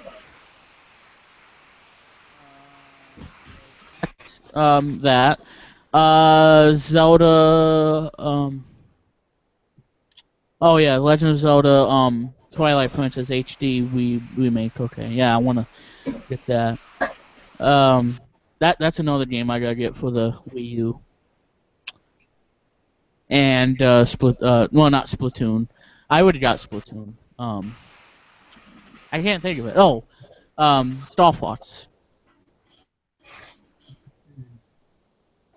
And Pokken tournament. Alright, so we're gonna get to our DuckTales thing in just a moment, guys. I gotta see something. And yeah, I'm telling you, so funny that I spelled Pokemon. That's right. It is coming out on April 21st, 2016. That was announced on Nintendo Direct. I know I keep saying but I just want to let you guys know. But yeah, Star Fox Zero is coming out on the Wii U exclusively. And I know that everybody and Star Fox fans are very excited for a new Star Fox game. I'm telling you. So I know that you, Billy, have played Star Fox 60. Well, you probably haven't played it, but you've probably seen it of Star Fox 64. I have seen a little bit of it. I know that Episode 90 is up and on about Star Fox Zero. I'm looking forward to it. It's really cool. I think what I probably would have to do if I wanna play a game on stream on Twitch, I'll probably sit down and try to play the original Star Fox game on the Super Nintendo. I think that's something I'm gonna probably do. Anyway, let me get that thing out of the way, and then we'll show everybody the DuckTales thing. That's what the box art looks like, and that's an official box art of Star Fox Zero with Fox McCloud and the other characters. You also get a bonus game that's included with this, Star Fox Guard, which is a physical copy of the game. That's pretty cool. So you get a free game included. That's a nice box art, I gotta say. That's pretty impressive, Nintendo. I like the box art for Star Fox Zero on the Wii U. Looks really cool. I mean, it looks fantastic. So there you go on that. So anyway, Luke, you want to remind everybody what you did on Fridays with J6295 episode 89? Well, it's the Blade St. Patrick's Day episode Fridays with J6295, and I was doing a prayer to honor Marshall's grandmother. Instead of doing a news report because she passed away last Tuesday.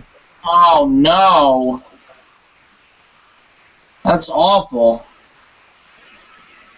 It really is. So emotional. It really is, yeah. And I do have a link for this next thing on ABC News, because that's where you guys are going to be able to see it. Oh, don't you dare play the audio. No. Alright, I dodged the bullet on that. Alright, now we get to talk about Alright, so get your hashtag Anaheim DuckTales ready, everybody, because it's time now to talk about the DuckTales reboot. And why I'm not really happy about it. Alright.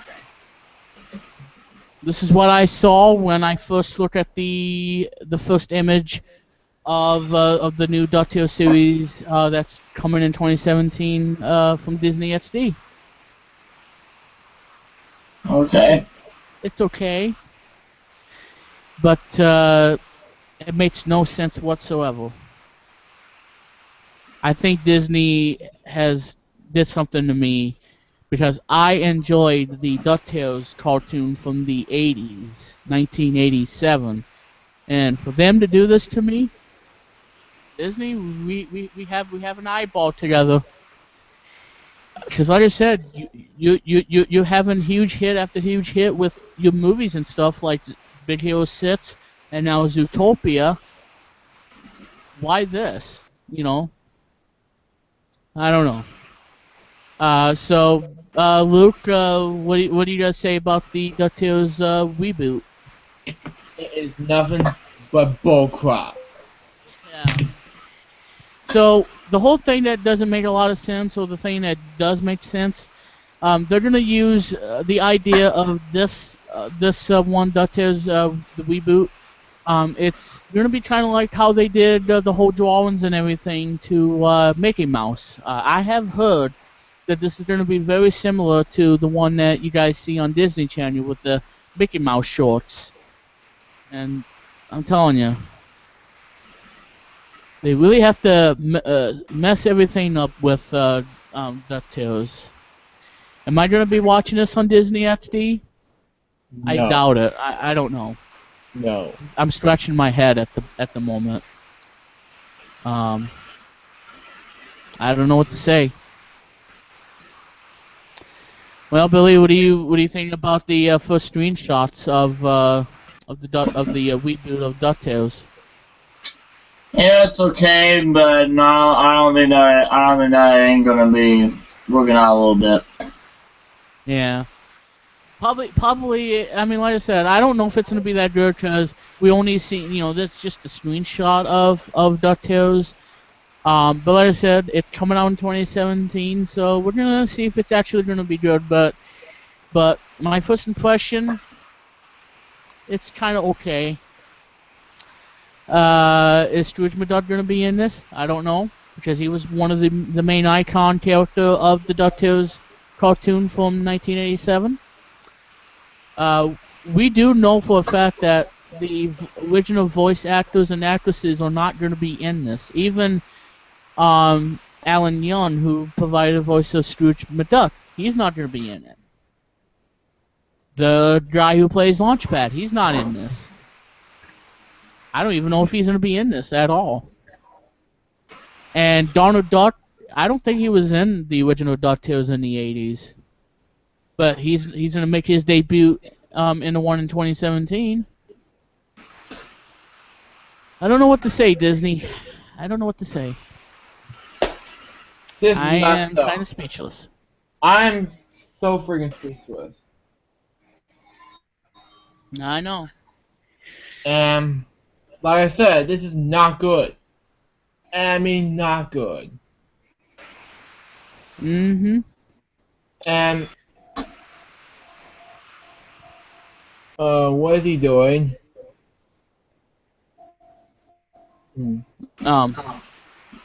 Or that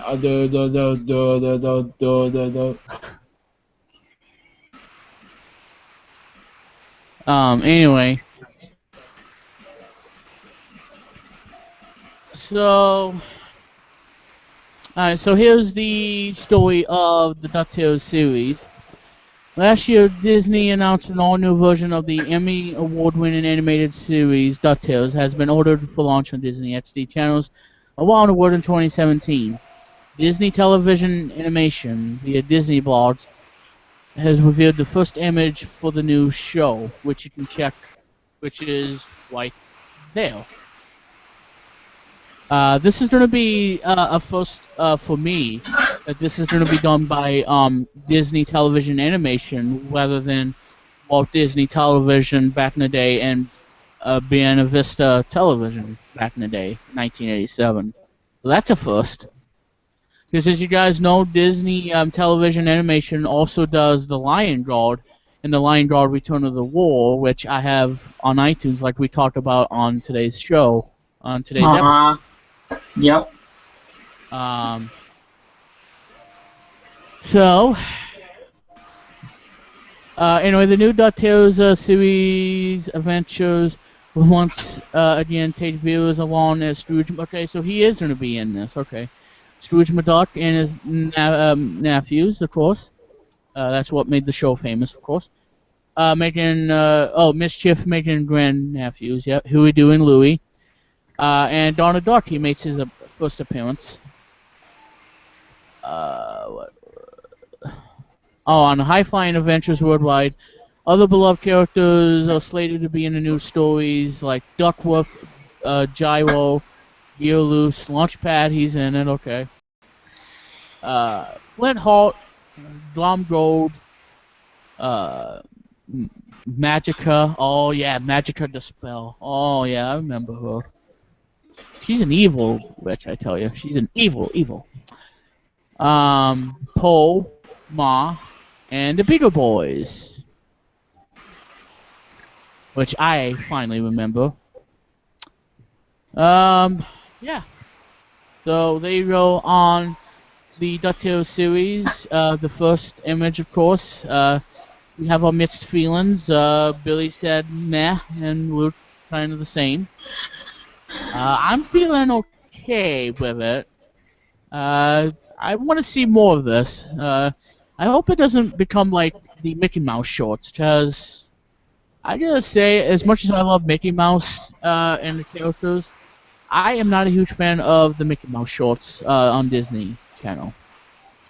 I'm sorry, Disney, but I love Mickey Mouse, but you don't need to make him, silly and all, because Mickey Mouse is not supposed to be a silly character. He's supposed to be a great character for everybody, and I know that even Luke, don't like Mickey Mouse Clubhouse. Boring. I know. Tell me about it.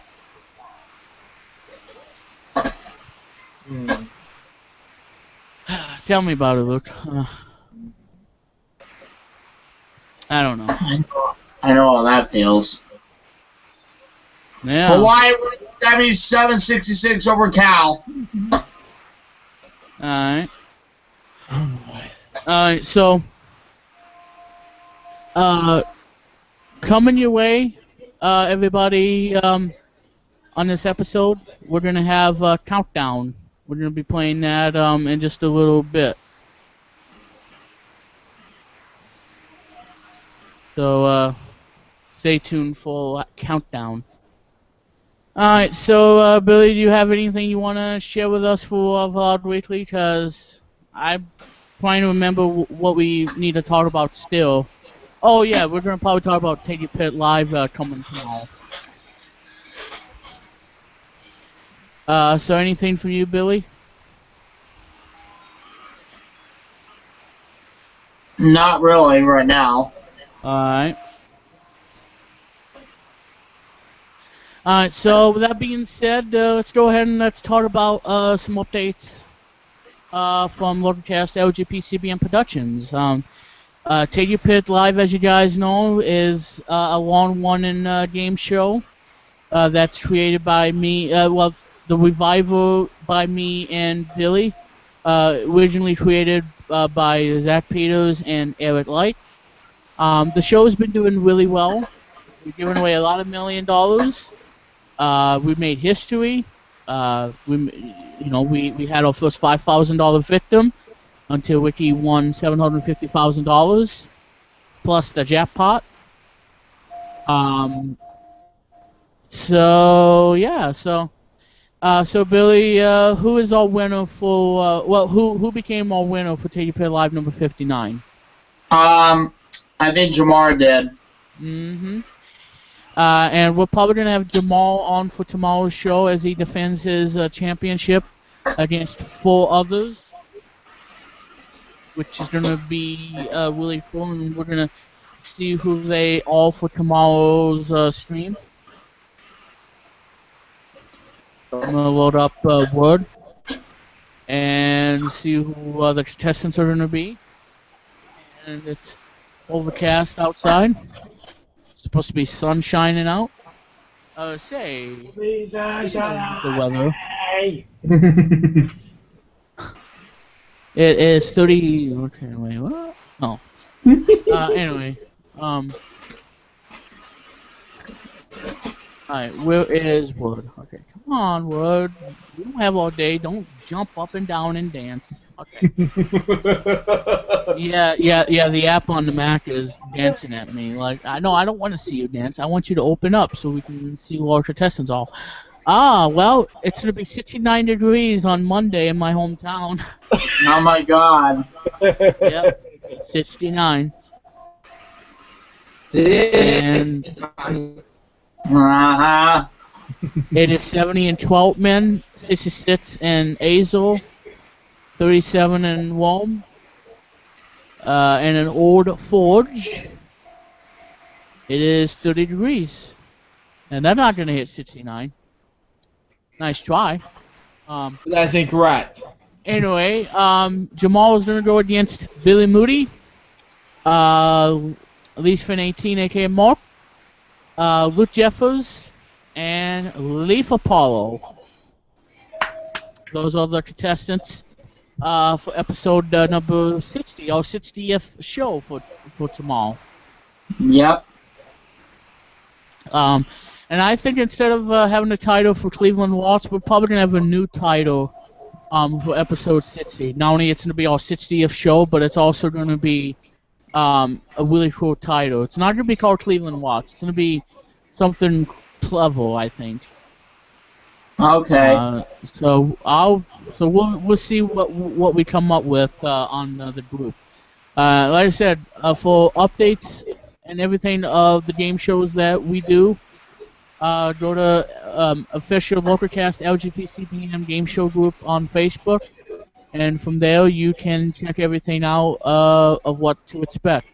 I am still waiting to hear from Alex Boaz on whether or not he wants to wants to be the executive producer, because that's probably the big thing that we want. So I am still waiting for Alex Boaz.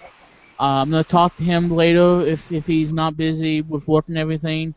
Let him know if he wants to be the executive producer of Money Cards, and if he does, it's gonna be huge show for Money Cards. And I know that you, Lupa, you can't wait for Money Cards. I can't wait for it either. So Billy, do you want to know how the Money Cards thing's gonna work? No, how's it gonna work? Well, like I said, it's gonna be filmed. It's gonna be filmed during the weekends, and it's gonna be uploaded live on YouTube on the weekdays. It could be Monday, it could be Tuesday. We don't know for sure. Okay. Like I said, I'm gonna have two bicycle cards, like I said on this episode of Loud Weekly. And then we're gonna have the cards lay flat. I wish we can show everybody the cards and stuff, but since this room is a pigsty right now. That's what my dad says, pigsty. Oh well, yeah, that. Well, what we are gonna do, we're gonna show everybody the card that someone gets, like Billy, for example. And Billy, we're gonna probably announce on the video announcement on who the contestants are gonna be for the debut episode of Money Cards. We might even do a pilot episode of Money Cards coming your way. Okay. So how's that? Fantastic. As my butt hurts right now from sitting on this bed for like an hour and a half. Oh man. Ouch. Hey, yeah, I know. Tell me about it. And like I said, the bed bugs have been invading this bed. I gotta, speaking of that, I think, yeah, because we have it in this house right now, I need to spray this bed with some Wade bed bug killer to kill these nasty bed bugs. What? Because they are back. Indeed they are. So, but yeah, I'm gonna get some Wade. I'm not gonna spray it on my electronic devices, but I'm gonna get rid of these bed bugs and kill them. Because yes, the bed bugs have returned, ladies and gentlemen.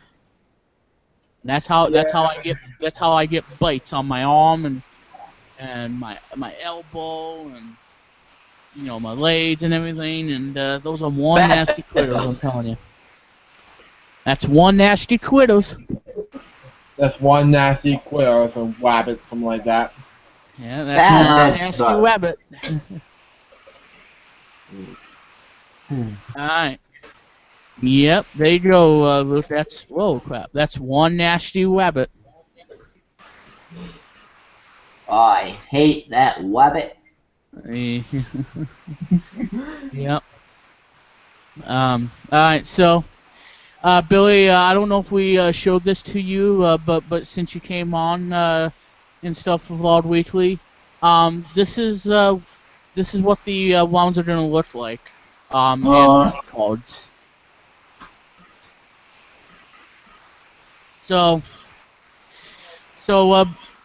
for you, Billy, for those of you who are tuning in, for you, Billy, who came in, of the show, because we talked about this kindly with me and Luput.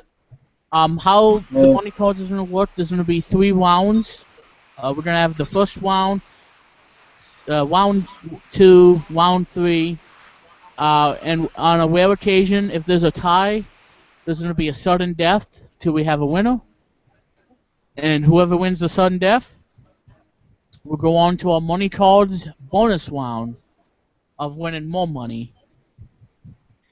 So Billy, if you play your cards right, you could actually win up to $96,000 or even $100,000 if you play your cards right. Okay. So like I said, I have not made anything finalized, but the first round is going to have 4 cards on the bottom, 3 on the middle, and then 1 on top. And that's where you have to decide how much you're going to wager. Now, the first round, I think on top, you're probably going to have to bet half of the money you have won. But you can wager half, or you can wager all of it, and for the first time ever, Billy, you get to wager $69 if you wanted to. Wow. If you really want to. So let's say if you got like a 2, well, let's say if you get like an 8 of hearts, and you say I'll bet $69 lower, then you win $69. So yes, you could do that, Billy, if you wanted to. The second round is going to be the same: 4 on the bottom, 3 in the middle, and 1 on top. The third round, it's going to be cool. We're going to have 5 cards on the bottom. 4 on the middle, and then 2 on top. Alright. So there's going to be 3 rounds total with 2 contestants. They're going to be playing both of these rounds, rounds 1, 2, and 3. So again, the first contestant's going to be red, the second contestant's going to be blue, and you both will be playing the first round, second round, and third round, etc. until we get into our money cards bonus round, or we have a tie. Alright. So in other words, Billy, so let's just say Billy versus Luke Jeffers. Let's say Billy wins 20,870, and then Luke wins 20,869, and that means you would win by a dollar. Yeah.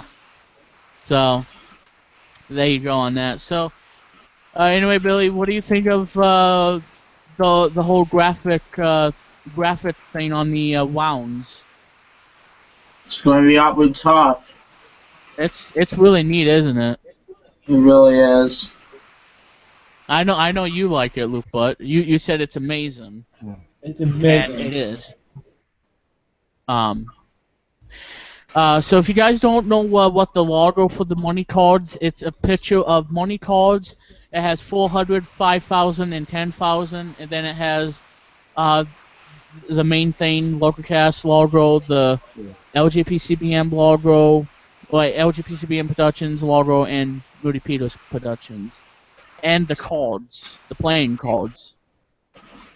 So it's pretty cool, but it's a work in progress. I'll probably have to update it to give it a more fancy look. But I like how I created the thumbnail. It's pretty cool. So there you go on that. Okay. Nice central message. Alright. So I think we pretty much talked everything for today's episode of Vlog Weekly. So without further ado, ladies and gentlemen, I think we should go ahead and play Countdown. How about that? Sounds good. All right. So you guys ready for Countdown? Yeah. All right. Here we go. Let's play Countdown. Yippee! From Pat Dude Games. And of course, I'm getting closer of breaking $1 million in Deal or No Deal 1, which will be coming your way after Vlog Weekly. Hopefully I can crack $1 million. Oh, and after Countdown, because Billy picked a case in game number 4, and he knocked out the $1 million. Either him or me knocked out the $1 million. Yeah, hey guys, I'll see you on Skype. I'm gonna go ahead and take a little bit of a break for a while. Alright, see you, Billy. Alright. Alright, well, we want to thank Billy for coming in and doing the show, so we're going to have an applause for him for that. Now it's just going to be me, Luke, and Mark for Countdown. Why can I not hear Countdown? Hello, computer. Can I hear the game, please? Thank you. Okay. Let's do it. Yeah, let's do I'm this. gonna do something funny. Yeah, how about that? Matt Plumley. Let's begin the first round. Okay. I'm gonna go first. Luke will choose second, and Mark, if you want, you can choose a third letter if you want. So I'm gonna go first and do this. Consonant.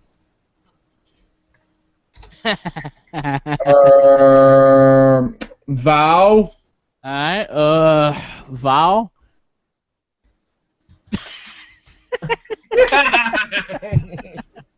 Yeah, he said it, Luke. He said a vowel. Oh, dear. Alright, Mark, consonant or vowel?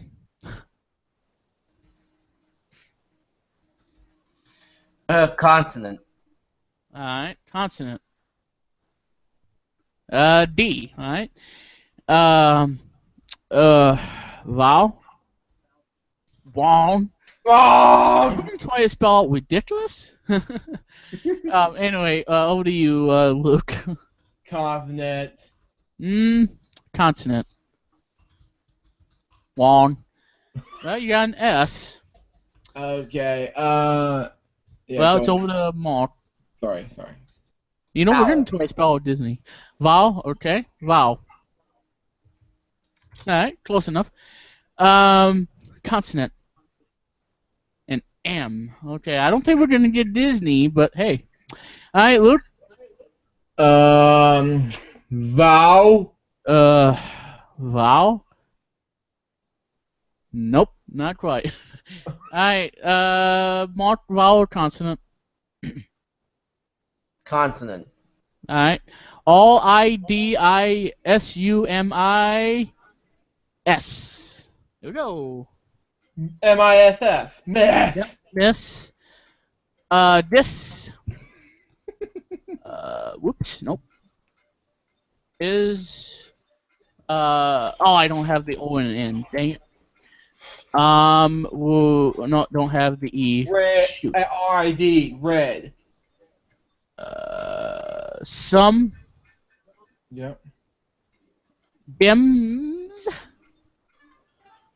Oh, RID. Shoot. Okay.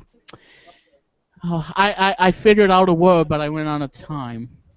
Dang it. How about this? It's in the dictionary. 4 points. So that brings us to 9. Iwadums, however you pronounce it, which is 8 letters. I don't know how you pronounce it, but anyway, it's time now for our tea time teaser. All right, the letters are DAHYLOO.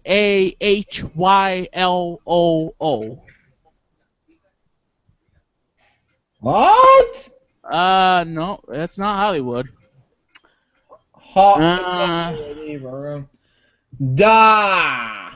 Who? I don't know. That was a good guess. I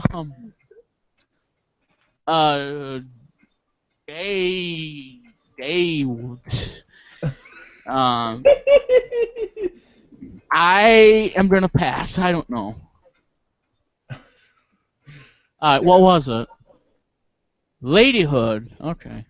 Okay, it's ladyhood. That was the letters we were looking for. And now, guys, it's time now for a second letters round. Oh God. Da.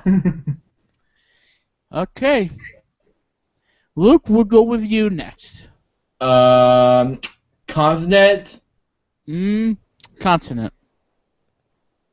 Juan Corey. Oh. Alright, Mark. An owl. I mean a vowel. Alright. Yeah, he said it. We don't sell birds on this show. Oh, man, yep. Corey said, he said, vowel. Alright, consonant. I wasn't about to say that. A T. Oh, boy. Luke? Vowel. Oh, if we get an I, we're going to spell out Yeti. Nope. Yeti-o. Okay. Whatever that means. Alright, Mark. Consonant. D, alright. And another. And. Vowel. Vowel. One. Alright, so we got YETODNE. Alright, Mark, over to you. Consonant. Alright, consonant. Alright. Vowel.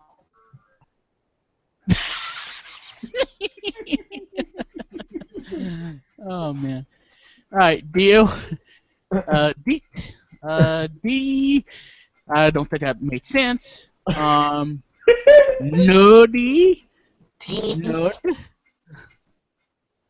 Needy. Yet. Me. Toy. We. I don't know. Way. And time's up. Let's use. Well, I don't think Dee Dee is gonna be a word. Let's use nerdy. It's in the dictionary. All right. And yeah, Mark missed a word. Yeah. Elegant. Oh. Elegant, which is 7 letters. That is 22 points. Now let's go into our challenge round. Alright. If we get 7 or more valid words, we get 25 bonus points. So we'll see what happens if we get the challenge word on today's episode of Vlog Weekly. All right, Mark, consonant or vowel? Consonant. All right. And that's a match. Okay. Over to me. And another. L. All right, now Luke. Vowel. Vowel. He said it. He said it again. All right, TLA. I don't know what that stands for. Tomato, lettuce. Tomato, lettuce. I don't know. Apple. I don't know. Anyway, Mark, over to you. Another consonant. All right. S. All right. Sorry, Luke. I'm gonna do this. Vowel.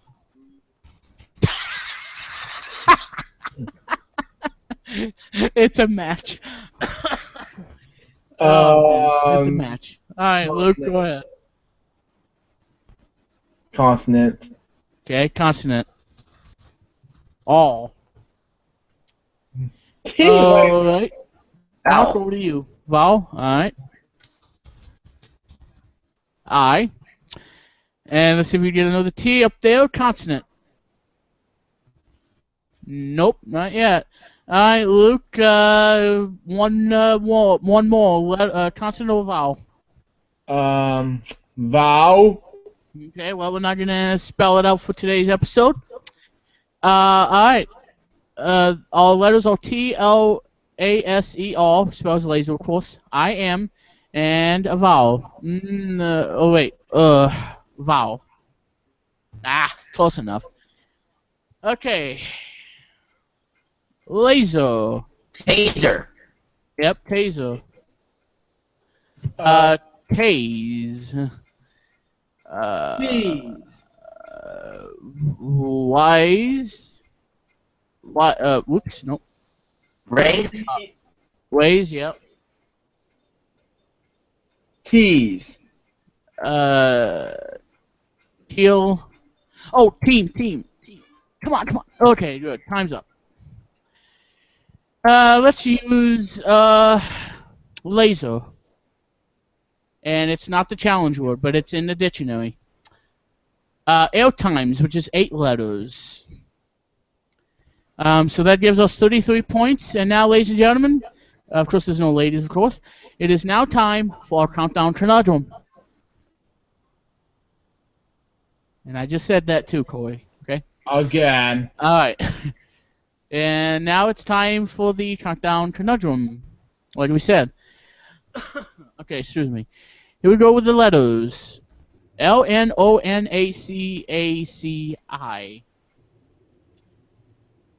And 25 seconds.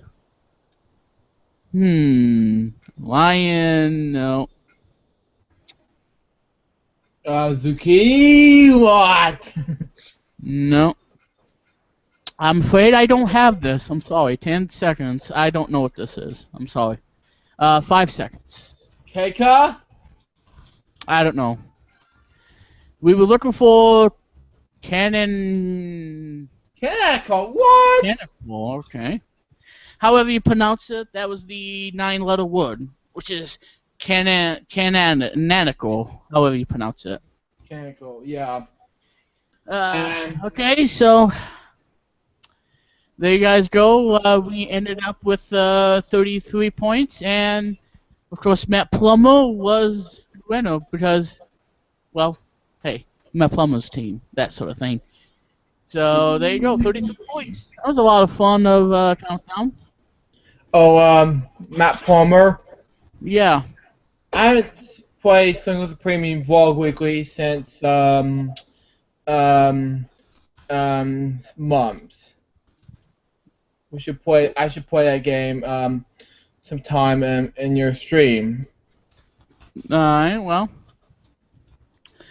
That's something cool we can probably do, Luke, but yeah, we could probably do that, I guess.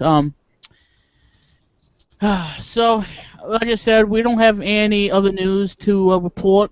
I think that's been all the news and everything. So, Luke, but how about one more game, and then we'll wrap up this great stream, because we got a big stream coming for us for next Friday. Yeah, and yeah. Well, I mean, I don't know about Slinger Supreme, but something really cool, that we're probably gonna play. So we're gonna go ahead and do that after we talk about this, because I totally forgot about this, because I've been sidetracked.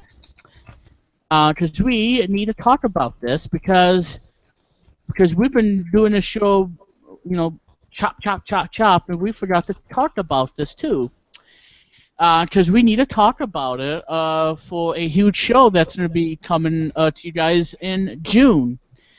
And what am I talking about, ladies and gentlemen? Well, we need to talk about the Blue Blow. So let's go ahead and talk about it. So as you guys know, Sonic turns 25 in June. His first game was Sonic the Hedgehog that came out in 1991 for the Sega Genesis. I almost said Saga Genesis. That's what Charlie O'Donnell says on the Saga Genesis system. But anyway, coming your way, guys, in June, we are going to be doing a huge live stream as we celebrate Sonic's big milestone birthday, as he turns 25 in June. And we're going to talk about moments, memories of Sonic the Hedgehog, the character, the games, everything we're going to talk about, and it's going to be a huge, huge stream. And you guys are invited to come in, and we talk about Sonic the Hedgehog and his legacy throughout 25 years. He's been in a lot of great games. He's been in some terrible games like Sonic Boom, Rise of Lyric for the Wii U, such a terrible game. Of course, the worst game of them all would have to be Sonic the Hedgehog 06. Definitely the worst game ever made. So we are going to talk about it and more on Sonic's 25th anniversary episode of Vlog Weekly, coming your way on June. When in June is, let's see, go to June.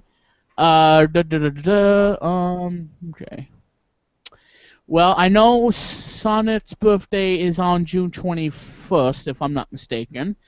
So we're going to do it on June 17th. Now, I just want to make sure I got everything right and clarify to see when we have this big stream. Because we are celebrating 25 years of Sonic the Hedgehog. So let's go into the events. And now see... it's actually set for June 24th. Okay, so June 24th is when we got the 25th anniversary set. Okay, so June 24th. Gotcha. Yeah. It's set. Alright, so. Alright, go ahead, Luke. It's set for the 24th. It's going to be not only the 25th birthday celebration for Sonic, but it's also going to be my 21st birthday live stream. Mm-hmm. And it's coming up since I'm gonna be turning 21 on like a week after Sonic. Yep. Which we're gonna do something really cool, Luke. So stay tuned. We're gonna be doing something really huge on Twitch on June 28th. Because it's gonna be really, really huge. Come in. It's actually June 23rd is when Sonic the Hedgehog came out. Have you got any dirty plates I can get from? Over here, except I'm eating this. Okay, I'll leave that alone. How you doing, bud? Doing good. Just who you with, Branden there? Doing the live stream right now. Oh, I'm sorry. I'll get out your hair. I'm sorry. Hi, Branden. Hello. Cameo appearance by my stepdad. Yeah, that's fine, Luke. We always like to have cameo appearances on Vlog Weekly. We always, and you see that this camera sucks because it's supposed to be, the the light's on, but I don't know. This camera really sucks. I gotta get a new webcam. I gotta get the C920. It's a huge pain in the rear end, but anyway. Yeah, June 23rd, 1991. That's when Sonic's birthday is. It's June 23rd. And speaking of Sonic's 25th birthday, yes, ladies and gentlemen, Sonic the Hedgehog is available today on the Apple TV. Yippee! So that means Sonic Blue, the Blue Blur, makes his debut on the Apple TV with Sonic the Hedgehog. That's available on the Apple TV.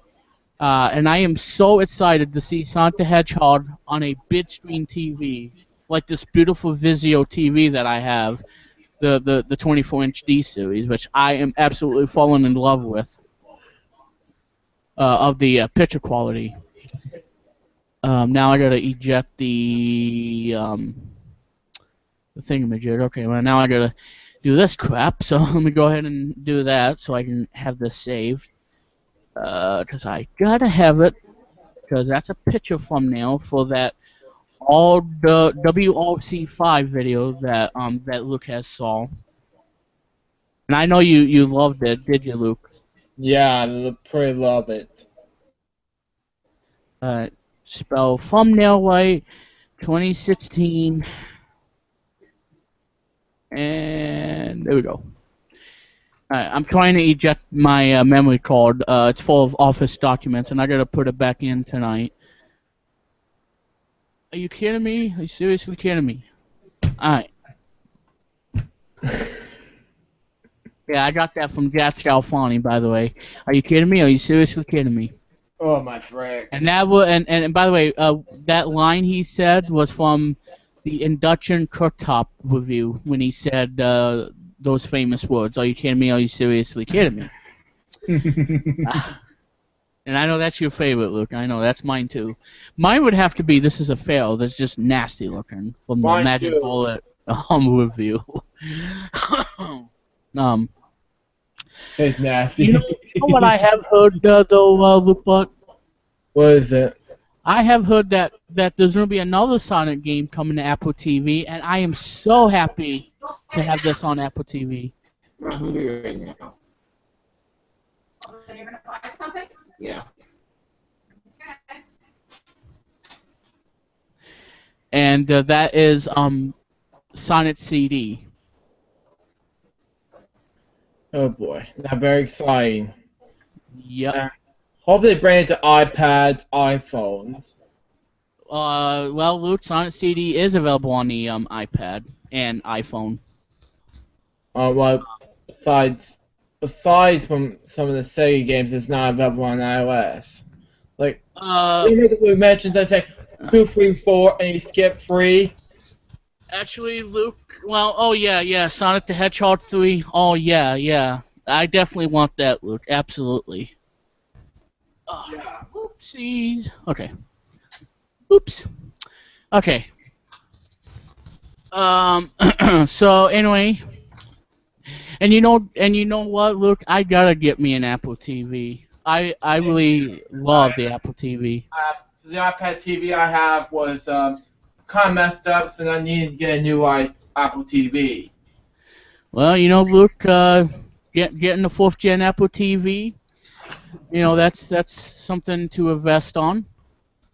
You know what I really want to see on Apple TV, if Sony can do it, bring Wheel of Fortune on Apple TV, because I know that, you know, because Mark has 2 games of Wheel of Fortune for the iPad up on his YouTube channel, which I've watched. I would like to see Wheel of Fortune on the Apple TV. I'm sure Sony can do it. I'm really sure they can. Yeah. I don't see why not, you know.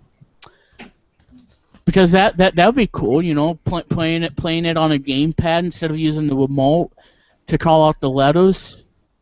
That's gonna be great on the big screen, especially on the Vizio TV, which I have, which is fantastic for gaming. I love the Vizio televisions.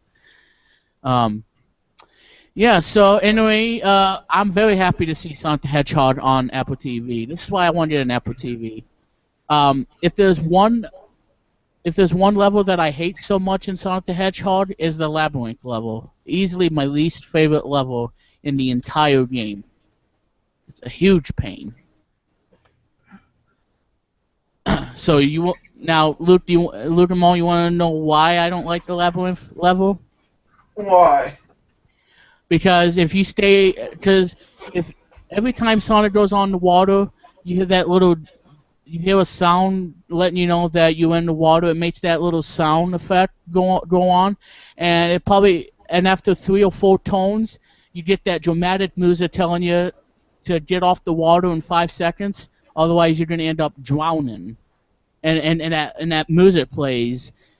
It's a terrifying music letting you know, hey, you're gonna run out of oxygen. You better get up or get the oxygen bubble, otherwise you're gonna drown. And it makes that god awful music. Well, I like the music, but it's kind of terrifying. And you get 5 seconds to get out of that water, and if you don't get out of there in time, you're gonna end up drowning.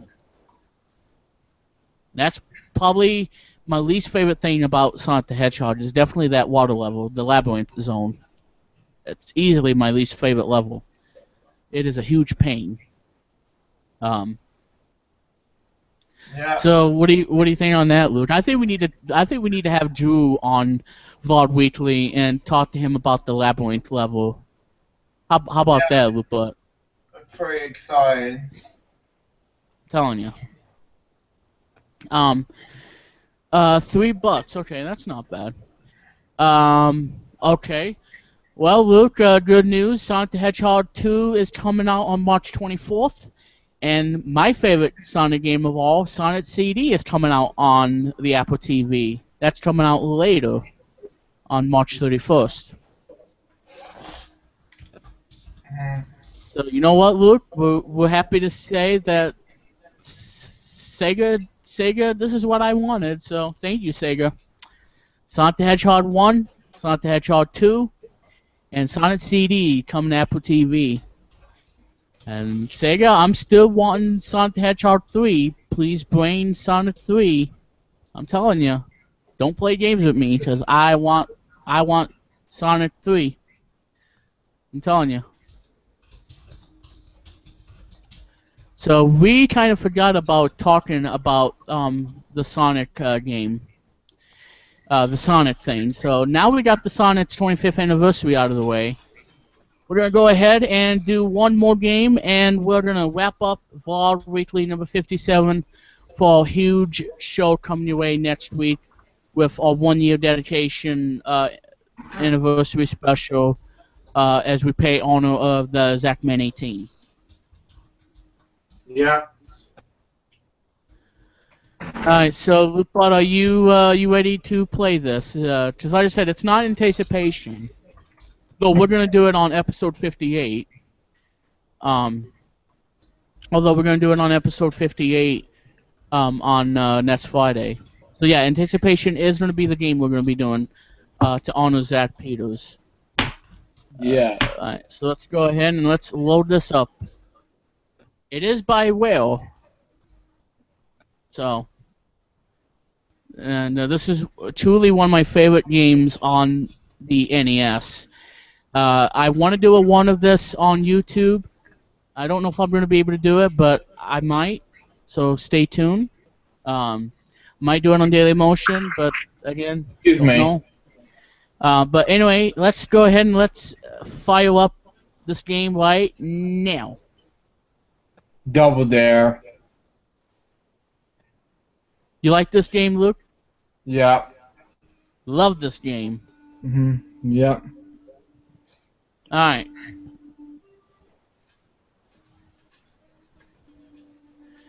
What should we call our team name? Well, we ain't gonna be Wade.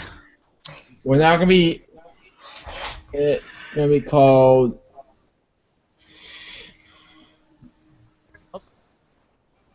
Well, MPP /LC since we're doing this.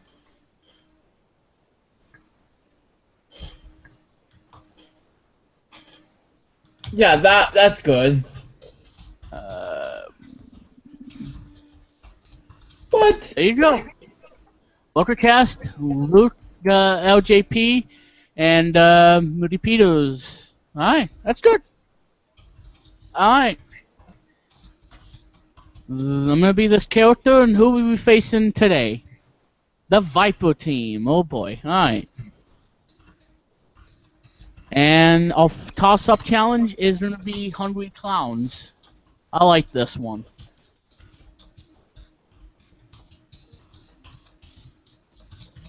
What do you call that, Viper team? Oh crap.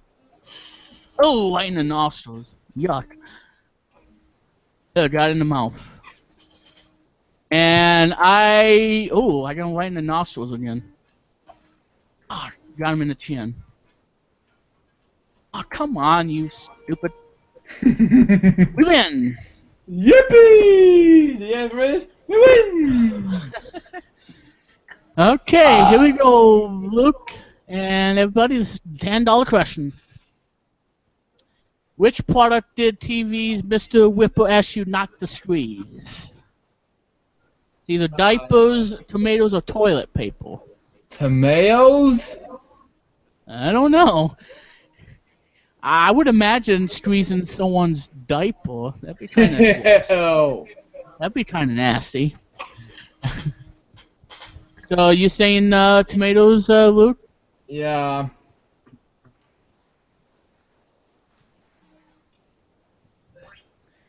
I think I'm gonna say toilet paper. It's toilet paper. Dang it! Well, you were wrong, Luke. But hey, I'm the captain, so we'll make sure we do this here. Which famous building has a room called the Oval Office? It's the White House. White House. All right. Thank you, Mark. That's correct. All right, $10. Another $10 question. $30. What would you go to a Arthur Murray school to learn?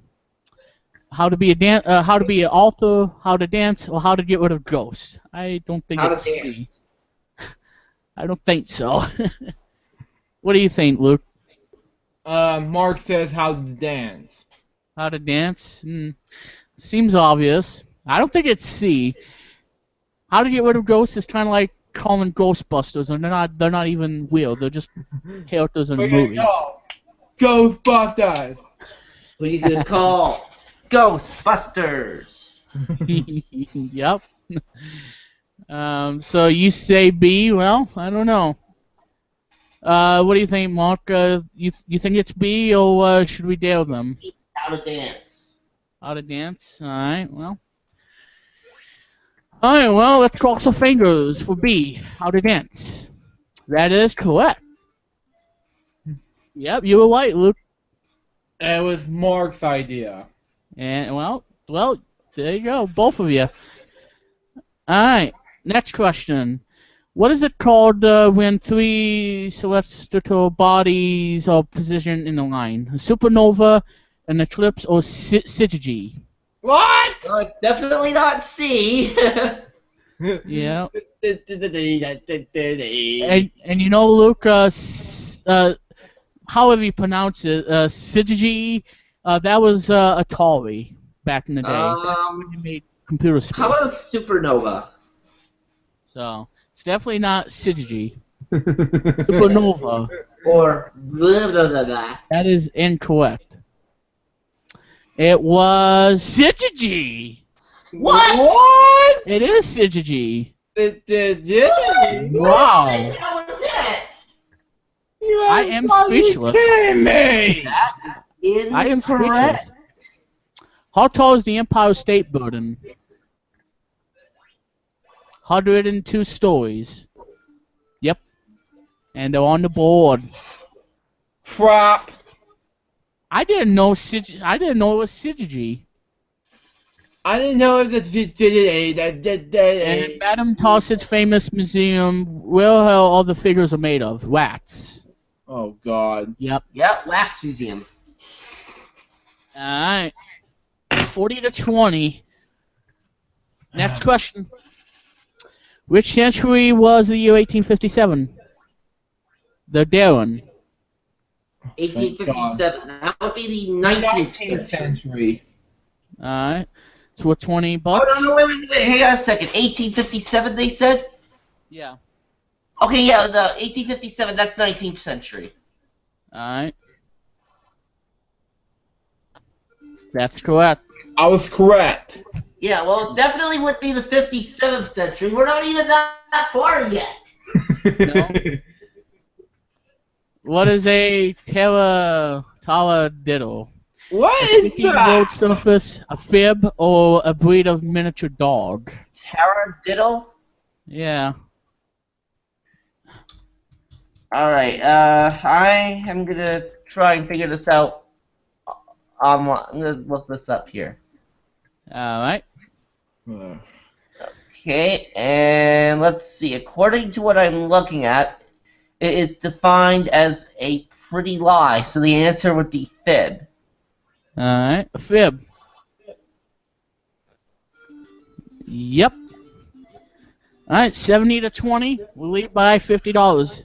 Next $10 question. Steven Spielberg movie Empire of the Sun takes place in which country? Japan, Vietnam, or China? I think it's Japan. Okay. Well, I don't know, so we'll go with that. And it is incorrect. I think it's China. That is incorrect. And it is China. Okay. Oh boy. And our no score deal? is $1 over 69. Oh, frick. Yep. I wish it was that was easy. Which Which nursery different character preferred his head covered in macaroni? It's Yankee Doodle, but we're not in control here. Well, speaking of the devil, we all in control because they devil. Thank you very much, Viper Thank Team, you. for giving us $20. It's Yankee Doodle. Yankee Doodle. Alright. Yep.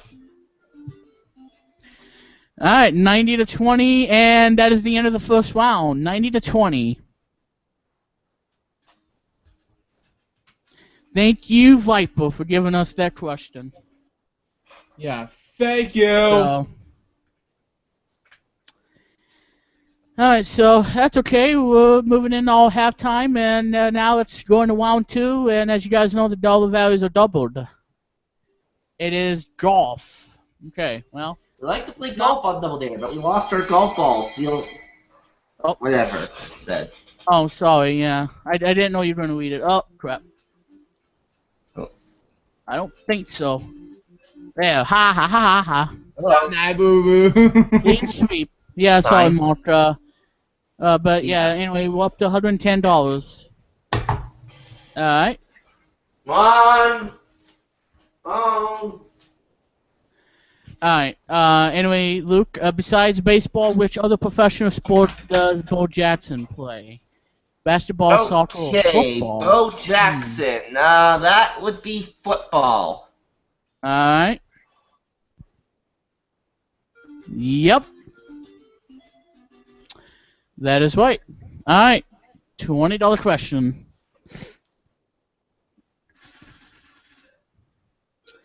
And which part of your body are your tricep muscles? Legs, back, or arms? The arms? Probably. Yep. Yes. That's right. Alright, $20 question.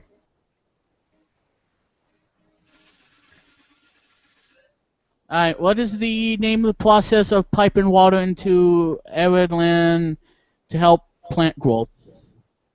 Irrigation, irritation, or aggravation? Irrigation, I think. You said irrigation? Irrigation, the first one. Alright. I don't think it's aggravation. That's like getting into a fight. That's right. Yep. That is freaking correct. I'm telling you. Alright, another $20 question. Isadora Duncan made theoretical history as what? Theatrical history is what? Dancer, opera singer, stand-up comedian. Oh boy. Oh, you guys can see the game. I'm so sorry. All right, hang on. Hang on, guys. I gotta get the screen sharing back. I don't know what the heck going on. Let's go ahead and get. Yeah, now we got it. There Sorry we go. about that. Opera singer. Opera singer. Opera singer. Alright. Yeah, sorry about that. I lost it for a second. And that is And not that right. is incorrect. It's a dancer. That is incorrect. Yeah, totally. I would like to dance someday, but anyway, moving on. $20. A school teacher named Ichabod Crane and a headless horseman were in which Washington Irvine story? Irving's story. And they're Darren. And the answer is Legend of Sleepy Hollow. Yeah, Alright. I maybe agree. Sleeping Hollow, alright. It is C. Let's see. Yep. Okay. $20 question. A person who has Lomidrosophobia. Yeah, how somebody say that 10 times fast. It's afraid of what? Taking aspirins, body odors, that's kind of nasty. Or words with 7 syllables.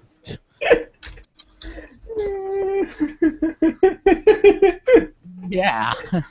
I think we stumped Luke on this question. Okay, I'm looking it up. I think we kind of stumped you there, Luke. I have no idea. Body odors. Body odors? Mm-hmm. Oh boy. Alright, body odors. Yep. Oh man, that's nasty. But anyway, that's correct. Alright, moving on. Oh, frick. Which huge computer company was once called the Computer Tablet Company? Commodore, Apple, IBM.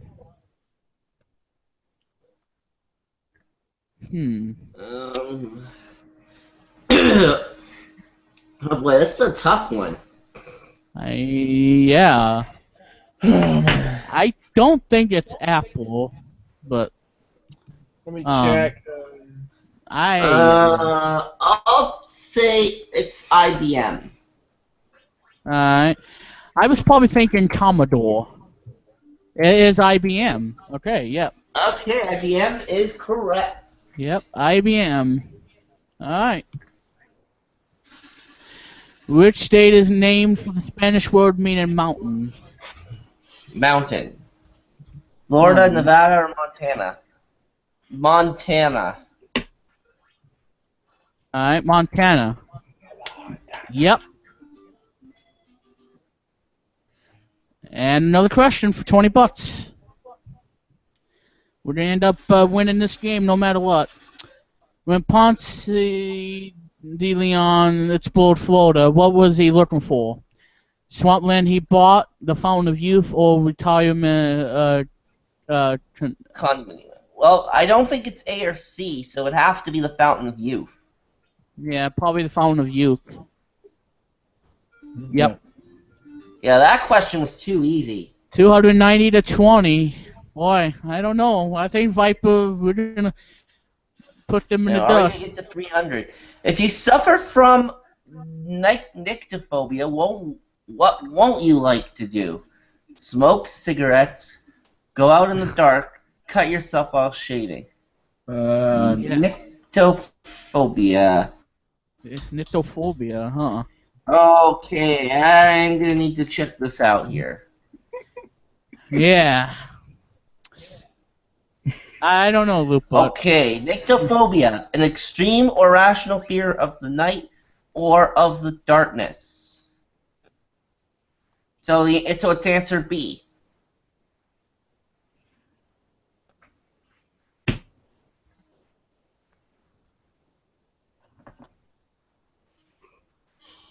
It is answer B. Go out in the dark.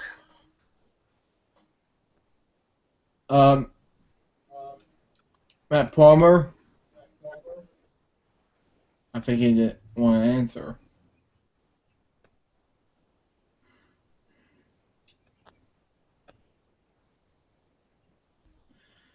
Oh boy.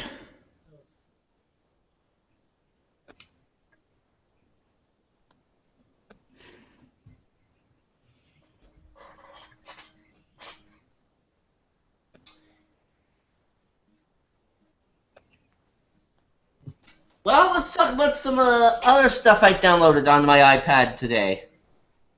Yeah, wait. Let's see. Tetris Blitz, I downloaded on there. Yes. Along with Bejeweled. Was exciting. Candy Crush. Yeah. And Sonic Dash. Which is heavily. Sonic the Hedgehog. Yep. It's a Sonic the Hedgehog game. Yep.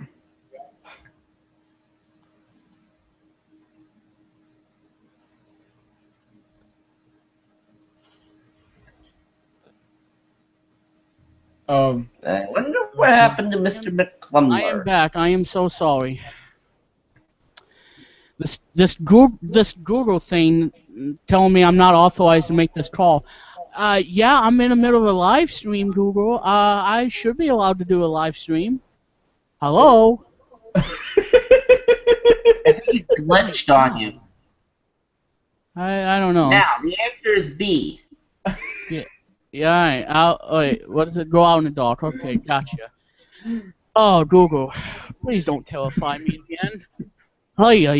Alright, that is correct. Alright, well, we're going to finish the stream one way or the other. Well, And it's over 300, and that's it. So we shut out the Viper team in the second half of the game. Alright, well, here we go, the obstacle course. And like I said, Google, I am terrified. Please don't do that to me again, because I'm not going to be happy. Okay. Now, let's get... Now, with that Google women instance out of the way, and I love you, Google, but please don't do this to me again. It is now time for obstacle course. Here we go. There we go. All right. Obstacles, and they are, number 1, the oil spill, yuck. Number 2, the treadmill. Number 3, the whatever that is. Number 4, the slime, yuck. Number 5, the hamster wheel. Number 6, the monkey balls. The 7 is hurt my back, aggro crag, the mountain climber, and the step ladder. Number 8. Oh God. All right, if you got all that, good.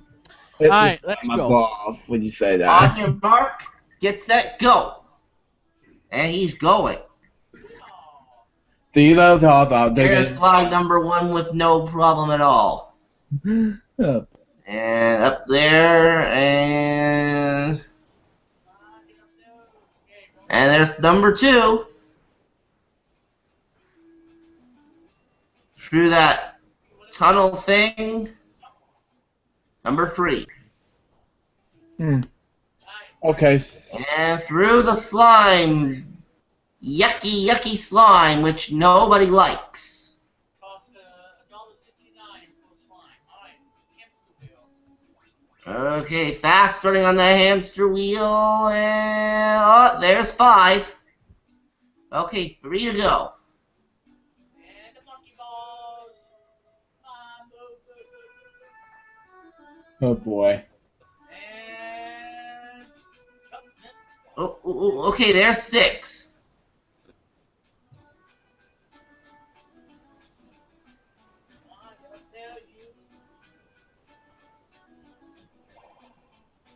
Okay, there's 7, and oh, we won't get a chance at that last one. Nope. Oh, yep, 7. All right, 7 prizes. So we won a watch, stereo, pool table, BMX bike, camper gear, games console, and a television. So we had 310 that we have won, and a total of $1,900. That's a first. Oh, 1,900. Okay. So I believe that is 2210. All right. So 1900 plus 310, and now let's go ahead and show the end credits of the fine people who made this awesome game on the NES. Way better than DOS, although the obstacle course on the DOS is much easier than the NES version. But I like this game because it's my childhood favorite. Alright, let's show the end credits. And then we'll think about Take Your Pit Live number 60 tomorrow.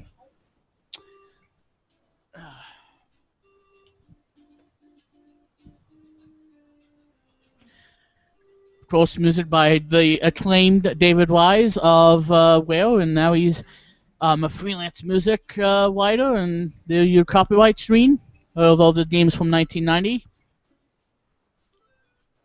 And that is it of Double Dale for the NES. That was a lot of fun of that game. Despite we had a little bit of a hiccup at the end, because I'm looking at you, Google. Yeah. You. It happened to me too. Yeah, so despite of that, yeah, we had a lot of fun playing Double Dale, and who knows? I'm probably most likely to do a one of Double Dale for the NES. So let me know if you guys want me to consider doing Double Dale, and I'll be glad to do it. So that's gonna be a lot of fun. And of course, I gotta do the Deal or No Deal on camera one that I currently have going for Pat Dude Games. Let's see what my total is before we wrap up. If this thing wants to load. Okay. I think. Okay.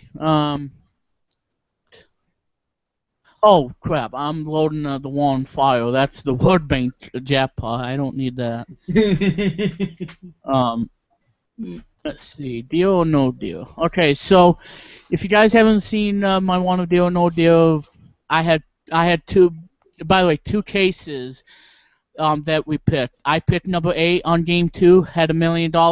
Jamal picked number 22, I believe it was, and that was $1 million. So I gave away $2 million. So $2 million down the toilet, which is not fun. So the jackpot word for episode number 19, which is going to be a huge episode.